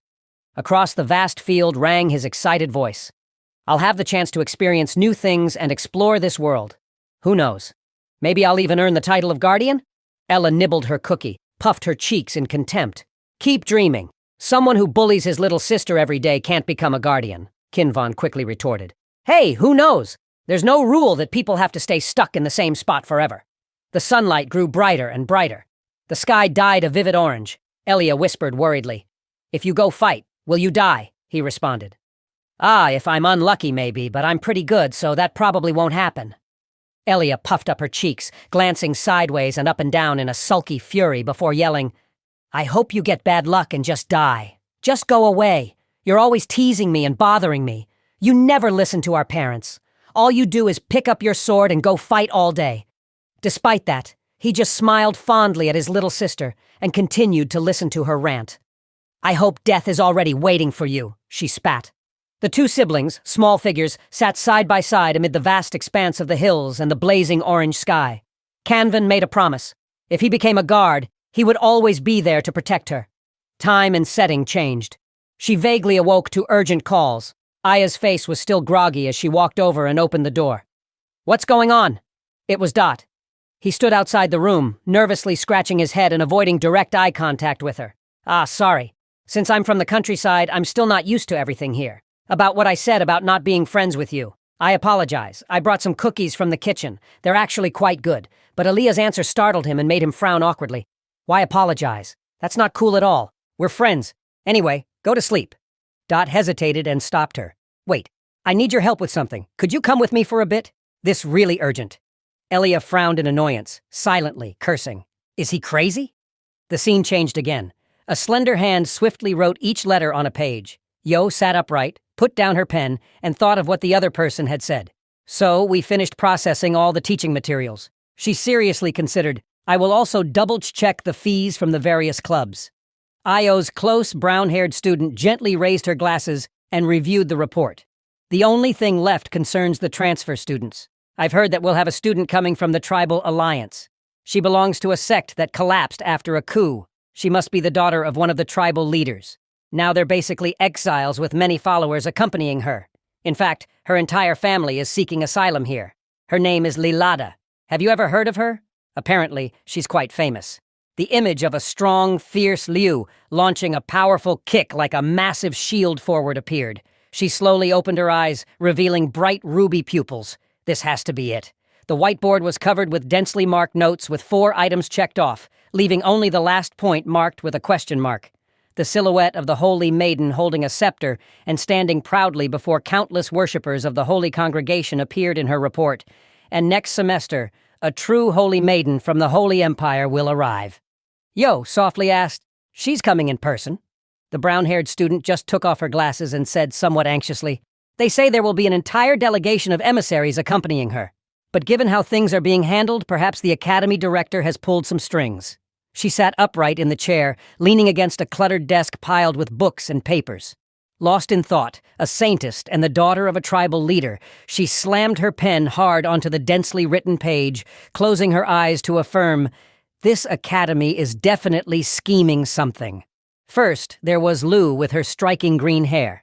Then, a mysterious saint with jet-black hair, followed by Aya with her beautifully cold face, and finally the boy who is always just like that. The guild leader suddenly realized, "Oh, I completely forgot." She held the notebook in her hands, confused by Elo's attitude. "Why are you so worried about that? It's not like you've only been here a day or two." "Oh," remained silent, staring intently into the void. Her soft voice echoed beneath the pitch-black sky, illuminated by the moon and stars. "It's just that I'm not in a good mood." Everything turned back to Dot. He looked up excitedly, surprised that the school even had an observatory. Dot was still marveling. The night sky is so beautiful. Oh, grimaced and glanced sideways. Do we really have to do this right now? Dot held the remote in his hand, trying to convince Yo, I have no other choice. This is the only way everything will perfectly align. All right, wait a moment. This giant contraption is your plan. With the catapult I took from the Vision warehouse, we can get over there. Even though this area is reserved for Yahello players, I have the secret card the director gave me. She still hasn't figured out your intention. What exactly do you plan to do in the middle of the night? Dot replied to Aaliyah's doubts with just 2 sentences. All right, let's go. No sooner had he spoken than a deafening explosion rang out, sparks flying. He seriously tucked his arms and legs into a flying position while she panicked, flying and screaming. Her face twisted in a pitiful grimace. Dot called out anxiously, Aaliyah, focus! Open your eyes! The space suddenly tore apart, creating a sinister red circular rift. The two flew straight into that glowing red space together. He held up the black card, grinning smugly. This is the location of the spatial link gate. We're about to enter it. Don't worry. A familiar smile of Canvor appeared again. Hey, why are you crying? What are you afraid of? Look at me. I finally face showed a bit less panic. Dot kept reassuring her. It might be a little dangerous. The 2 small shadows gradually moved deeper into that strange space. Everything around seemed warped and distorted. Eventually, the rift disappeared, leaving only a shrinking red glow in the pitch-black sky. Everything fell back into silence. I had just flown into the space, feeling uncomfortable, squinting because the light was too dazzling. She gritted her teeth, trying to endure it. We don't have much time left. On the other hand, Dot was full of enthusiasm, looking around everywhere. This is an interterritorial space. Try not to touch anything. It could be very dangerous. Dot jumped up, twisting and soaring among the floating chunks of rock. She clung tightly to a boulder, then turned angrily to scold. Dot, what are you doing? But he laughed freely, drifting with the current. Don't worry. Gravity here is unstable. Anyway, we need to get a bit higher. Elia frowned, making a grimace. What are you looking for? He winked mysteriously. You'll find out soon enough. Just jump. Those rocks are being pushed back. Waves of mystical bubbles floated in the brightly colored space, but her screams echoed. Are you crazy? Falling means certain death. IA was scared, hiding behind a rock and looking around, while Dot urged, We won't die, just jump. Finally, she leapt off the rock, her body falling freely through the air. Elia panicked, squeezing one eye shut and opening the other, trying to endure it. She lost control, fear contorting her face as she fell, flailing wildly in the air, mouth wide open, screaming. Eli's mind drifted back to a moment in the past where a voice called out, Elia! Canvor's voice rang out through the flames. It's too dangerous here. We have to run to the back door and get to the granary right away. Little Elia trembled in fear, her clothes and face smeared with blood, gripping a sharp axe tightly. Are we really going to abandon mother and father? The fire grew fiercer, and Canvorn urged, If you see any descendants of the apocalypse, just run away. Her small hand clutched the hem of his shirt. What about you? Canvor tensely turned to look at Ilia, seeing her drenched in blood and unable to hold back any longer, tears streaming down like rain, crying inconsolably. Mother and father are already dead. I'm not stupid. Mother and father are dead. It's just the 2 of us now. What am I supposed to do if you die? That's exactly why we have to run away together. He turned forward, leaving only his large back blocking IA, who clung to his shirt, his voice resolute. Idiot! If I go with you, we'll be in even greater danger. Besides, before being your brother, I'm also a bodyguard. Don't think about anything. Don't worry about a thing. Just run as far as you can. Don't worry. As long as you reach a safe place, we'll meet again on the hill where I used to train. Her small hand gripped tighter as Canvorn urged. Answer me! I cried as she let go of his coat, softly sobbing. Yes. Canvor's deep blue coat fluttered before her. All right, calm down. Everything will be fine. Now run, little sister. I'll be right behind you. The flow of memories was interrupted when Dot grabbed her arm. A reproachful voice rang out. Where's the gravity you talked about? He held on to the rock face with one hand, pulling IA closer with the other, still teasing with a smile. You're falling very slowly. She was so terrified she lost her composure. You should have been more clear. I nearly died, but Dot remained calm, gently reassuring her. Calm down, Aya. You'll get used to it. Look up. I found our target already. He and she sat neatly on the floating rock's tip, observing everything together in this interim space. A bizarre object, rainbow-colored, hovered and weaved through layers of bubbles. A ghost of Git Pavilion. Dot tossed Elia a bag, leaving her dazed. He himself eagerly caught one too. Here, take this. The ghost of Jesus Bayan was gradually drawn into the bag, startling. What is this? What am I supposed to do with it? Da quickly tied the bag tightly. We'll have to run soon. Well, use it then. She didn't understand at all. Huh? Run away. He looked back excitedly and asked, Did you see that? The sky shimmered with magical pink and blue hues, a faint shadow drifting. Dot hoisted the sack onto his shoulder, his body bent, suspended in midair. IA stood bewildered on the rocky outcrop, clutching the sack. Huh? It's just the sky. Suddenly, the space turned pitch black, paralyzing both of them in place. Dot frowned in alarm and blurted out, A creature from the interim space! Looks like it's time for us to leave! Eli's eyes widened in panic. The monster's eyes blazed red, lunging with a terrifying speed, jaws wide open, ready to bite. He hurriedly said, We have to make sure it lets go. She was completely clueless. Huh? Elia gritted her teeth against the wind and opened the sack, releasing its contents. Like this? This is so annoying. Danger loomed close as the giant monster's sharp teeth were just inches away. Waves of spatial energy rippled outward. Both passed through it and then landed forcefully on familiar ground. Dot exhaled in relief just as I calculated. It worked perfectly within the card's duration. He asked with concern, Elle, are you okay? Any injuries? Their hands clasped tightly. He, sweating profusely, glanced over. Well, but I drenched and coldly snatched her hand away from Dot. She wearily said, Don't tell me you planned this whole thing all along, even the escape. He smiled brightly. Of course, everything is going according to plan. This tactic is pretty easy for a seasoned player like me. But I asked a question that left Dot dumbfounded. How do you know we're heading to the inter-kingdom space? He blinked in surprise. Huh? I thought you wouldn't follow me here. She hoisted her bag and placed it next to him with Dot staring blankly. I'm certain I'll trap it. I can't believe you woke me up just to do this. Dot watched Elias's receding back and hesitated. Thank you and sorry for not informing you in advance. My apologies. But then the familiar blue notification popped up. System. Eli's affection level has increased rapidly. Interest level 4. He was utterly stunned, still kneeling on the ground with 2 bags beside him. Huh. Dot had no idea that as she left, Iowa was walking away with a sly little smile. He couldn't understand. Wait, why did her affection level increase?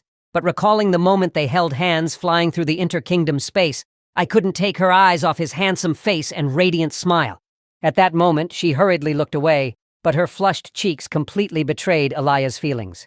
A tan had just finished training. Tiny beads of sweat glistening on her timeless, graceful face, a hair tie still caught at the corner of her mouth. She looked at Dot suspiciously and asked, This is? She glanced at the bag he brought, then continued, Is it exactly what I think it is? Dot didn't answer directly, but replied gently, I don't know what you're thinking, but it's a spiritual entity. A tan quickly tied her hair back, still damp with sweat, and curiously asked, So that means it has entered the interdynasty realm. Dot, unclear on the situation, simply answered, Exactly. He raised the black card in his hand and asked her, Isn't that why you gave this to me? A tan looked at him with a hint of embarrassment, then hesitated before asking, I didn't think you'd use it so quickly. More importantly, what happened to your hair? With his hair standing up in crazy spikes like he'd been electrocuted. Dot frowned and gave a wry smile. Den Percy struck me with lightning. Ignoring his embarrassment, he got back to the main point. They're in the middle of transporting the apasm we took from the interdynasty realm. Hearing this, she pondered deeply and said, A spiritual entity, huh? Boy is going to be very surprised. Even though she's a witch, she's quite the scaredy cat. She pointed to the brown bag Dot had brought and asked, Is this enough? A tan said nothing, instead replying with a question. Enough? You said you'd give me another gift if I pleased you. Understanding the question, he explained, It's not exactly a gift, but a request. A spiritual entity is the consciousness of great people with extraordinary achievements. I want you to merge an entity into an item. A tan hesitated and said, If I do that, the consciousness inside will gradually awaken and grow stronger. A bold decision. Dot. You've chosen wisely. Seeing the request could be accepted, he continued to ask that item will be before he could finish. A tan auntie interrupted and asked before that, "Let me ask you something." She looked curiously at the young man before her, as if trying to see inside him, then slowly asked, "Why are you doing this? You defeated Zhao Shen, a warrior candidate with a single blow without a weapon. You even held off the monsters alone. Why are you so focused on getting stronger?" In response to the rather personal question, he hesitated and said, "Because those bugs that appear in the main storyline are all at the Demon Lord level. This story will eventually revolve around Io and Aya, and I've already accidentally tangled with both of them." In his heart, he knew he couldn't say those things, so he just hesitated without answering. Dot asked again, "Then I have a question too. Why are you so fond of me?" Atan lifted her big, beautiful round eyes to look straight at him, and then asked, "What do you mean?" Dot replied, "Seriously, surely you have many questions for me. How do I know the location of the interim domain? How do I understand spiritual entities? How do I defeat IA or stop the monsters? I know things that an ordinary student simply cannot know. And mind you, I'm only a freshman, but lately I feel as if the entire academy is revolving around me. I realize this might sound a bit arrogant, but honestly, I feel like both my studies and daily life are influenced by you, Principal. It's as if I'm being guided to do exactly what you want. You've been favoring me like this, so what exactly do you want me to do?" On Auntie He, hearing this confession and question, responded somewhat displeased and coldly lectured that kind of talk to the principal student. "I don't like that attitude much, but it seems you've already realized it yourself, huh? You're asking why I treat you with such special consideration. The truth is, maybe it's simply because you're adorable." Dot was both confused and perplexed by her attitude, just scratching his head, puzzled inside. "What? I haven't told her anything, so why?" "Anyway, she has agreed to help me merge a spiritual entity into an item. If I increase the synchronization rate, the spiritual entity will awaken. And if I continue to nurture it later, it will be extremely useful from Chapter 2 onward. But for now, the main task of Chapter 1, the purifier, is to resolve the upcoming incident at the Sunset Eyes. First, I have to complete this mission." As I was looking around, suddenly a voice called out behind me, "You're here, Dot." I turned toward the voice and replied, "Ah, President. Did I keep you waiting too long?" "Oh," calmly applied some lipstick on her beautiful lips and said, "Not at all. Not very long. Just about 6 hours."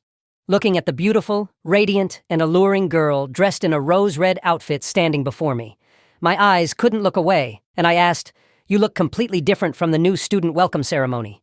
In my heart, Dot silently blamed himself. 6 hours means she's been here since before the sunset. The girl gently tucked a few loose strands of hair behind her ear, walked up to me and said, "It's been a long time since I've been somewhere like this." So I took the chance to find a suitable corner. Hearing this, I thought to myself, she's way too thoughtful. "Oh," gently asked, "this is your first time going outside the school, right? Freshman year, isn't it?" I shyly replied, Yes, that's right." She came closer and softly scolded me. "Why don't you look into my eyes?" It was the first time a girl had done that to me, and Dot was both embarrassed and shy, unable to speak, even though my heart was screaming inside. This was the first time I went out alone with a girl outside school. Honestly, this didn't feel anything like the freshman welcome ceremony. Isn't this a date? It wasn't clear whether she was trying to make it difficult or truly needed an answer, but I suddenly took my hand. Before I could finish being stunned, she pulled me along saying, "Come on, the line is long." Ahead of us was a noisy crowd with complaints like, "Oh my God, don't push. Why is this line never getting shorter?" The two of us stood holding hands at the back, looking at each other, and Io whispered, "It's more crowded than I thought." Looking at the long queue ahead, I hesitantly said, "Do you think we can get inside at the ticket gate?" Ta lied and shouted angrily, "Number 27. If I have to call number 27 one more time, I will cancel ticket number 27. Fine. Remove it from the list. Next number, number 28, please come in." I stepped forward to look at the blonde guy checking tickets and asked in surprise, "Hey, two, what are you doing here?" Even more surprised, he replied, "Oh, wow. Mr. Dot, you still remember me? I work part-time here. My family doesn't send me allowances. So the student council is here too." Yo silently listened to the two of them chatting. Talai and stared wide-eyed at Dot and asked curiously, "Mr. Dot, can I ask you something? What's your relationship with the student council president that you two come here together?" Just then, the guard behind loudly announced, Number 29, please come in. Hearing the question, Dot turned back toward her, seemed to ponder for a moment, then replied, Our relationship? He then twisted his own thoughts. That's right. Why am I going out with the club president? Isn't this basically a date? Io didn't answer, but asked back. As a part-time employee, can I enter under the student council president's authority? Suddenly, Dot noticed something around his friend's neck and asked, Wait, To, what necklace are you wearing there? Talai held out the necklace and said, Huh, a necklace? Yes, I am wearing one. It's from the Purification Society. You know that place of Marquis Murbach? Right then, the system popped up a notice activating the authority skill targeting the person speaking. Dot pointed at the necklace and instructed him, Yes, that one. Don't wear it today. Talai didn't understand and asked, Huh? But Dot continued, Seriously, don't wear it today. Talion looked at him confused, but still agreed. H got it. Dot began to ponder. After raising Elo and Elias's favorability, the main storyline changed. Now I have to shift Mark Jerbaka's favor toward me. My chance to just eat and leave is 0. The story has already taken this turn. Suddenly, a rod tapped down in front of him, cutting off his train of thought. A deep, hoarse voice rang out. Oh, we even have Miss Chiso-tan and student to hear. Looking at the man in front of him, he thought to himself, Well, at least I have to prepare a counterattack move. The screen displayed a notification. Main mission. A villain is trying to lure you in. Skillfully escape this situation. Marquis G stood leaning on his cane and solemnly said to Io, Miss, I want to borrow student Dot for a moment. I have matters to discuss with him. Hearing this, she was momentarily stunned and asked back what? But a second later, Yo immediately refused. Who gave you permission? However, Dot standing behind quickly stopped her. It's okay, Chairman. He agreed right away. All right, I agree. He quickly continued. Please follow me to a private VIP room. At this moment, Dot took the chance to whisper something into Io's ear, causing her to think deeply and furrow her brows. She turned to look at him with a slightly amazed expression. He reassured her. Miss, it will only take a little time. The Marquis spoke up. It seems you are quite close with the daughter of Chisotan's student. If your conversation with her is finished, please follow me. Cut to the scene where the two are talking privately, a glass of gin martini placed in front of Dot. Marquis G began the conversation. Perhaps you know why you were called here, right? Dot calmly asked back. I guess you're going to ramble on about some nonsense regarding the resurrection of demons, aren't you? Public order will weaken during the full moon festival. So he plans to exploit this opportunity to cause a massacre. He will use that blood and death to absorb a strong, dark, magical source. By releasing monsters in many places, he will keep the knights tied down by ambush assassins. His plan aims to awaken the demons sleeping within the bloodline of the Kisotan family. From the start, the assassinations and the terror caused by the monsters were his doing. But I wonder, I already reported this entire plan to the headmaster. So what do you intend to do now? G's eyes widened, shouting, What? He couldn't understand how I knew his plan so well. Remembering what the others said, he thought silently. Now I understand why the TNI family is interested in him. Outwardly harmless, but inside extremely cunning and strategic. He is not an ordinary person. He looked at Dot's seemingly simple, youthful face and mumbled, Unbelievable. My subordinates have already captured the young lady. Surely you haven't taken that into account, right? As soon as he finished speaking, Yo rushed in, sword in hand, as if to dispute his words. Seeing her bloodied appearance, he couldn't believe it and stammered loudly. What? How could the daughter of the Chisotan family recalling a few minutes earlier when Dot followed G? Someone suddenly called Io young lady of the Chisotan family. Follow me. You have somewhere else to be. At that moment, a whisper from it suddenly popped into her mind. Chairman, a group of dark cultists are about to attack you. Lately, have you been struggling with those bouts of madness? No matter what happens, just let it out every now and then. Yo replied coldly. According to imperial law, once the heretic cultists are dealt with, reporting is no problem.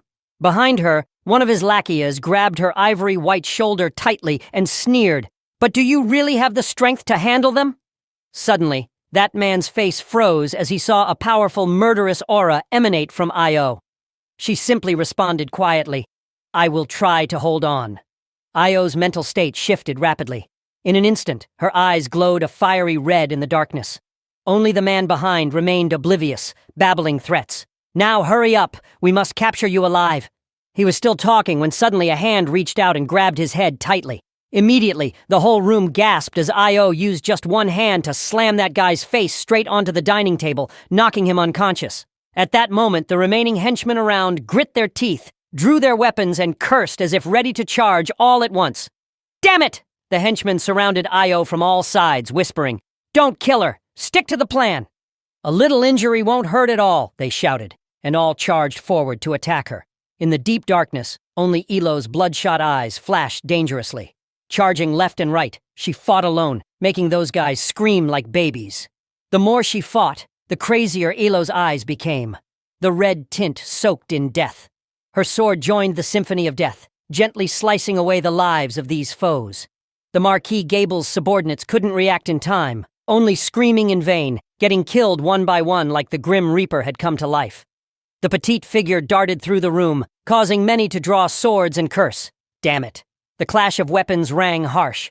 Those who faced her head-on might be stronger, but the outcome was always the same. Their swords gradually cracked and shattered, just like the lives of those who dared mess with her. Wielding her scythe, Elo frenzied through the dance of death, wiping out all the subordinates without mercy. Seeing the slaughter before him, G's face was still horrified, unable to believe it as he exclaimed, "No way." Meanwhile, Dot anxiously asked, "Chairman, are you okay?" She wiped the blood off her sword and nodded in reply, "Yeah, I feel refreshed." At that moment, Dot's screen also displayed a notification.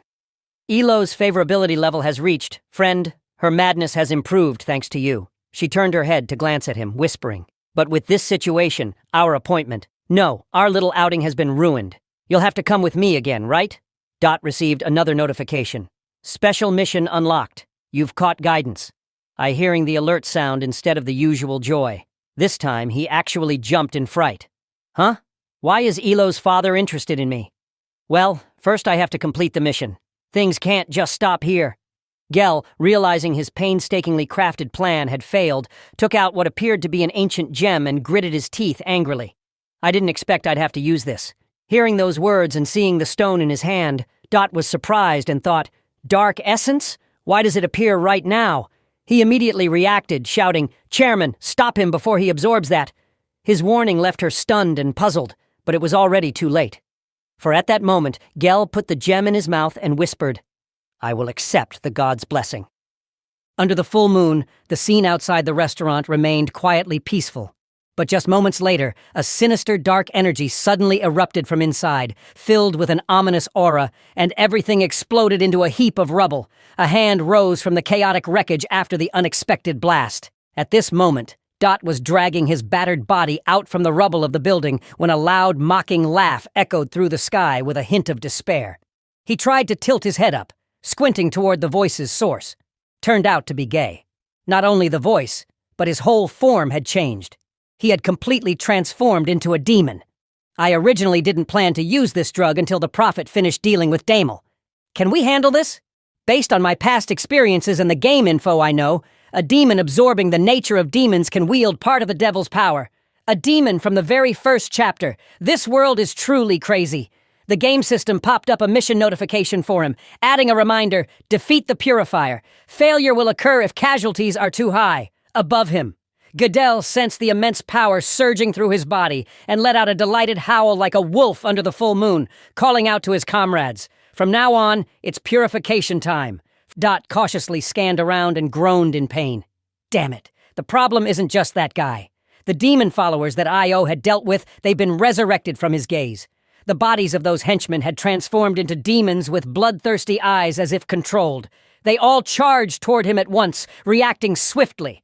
Right at that moment, Dot shouted and unleashed a beam of blue light charging straight at the mana monsters, blasting them away with Dot's finishing move, the piercing stab.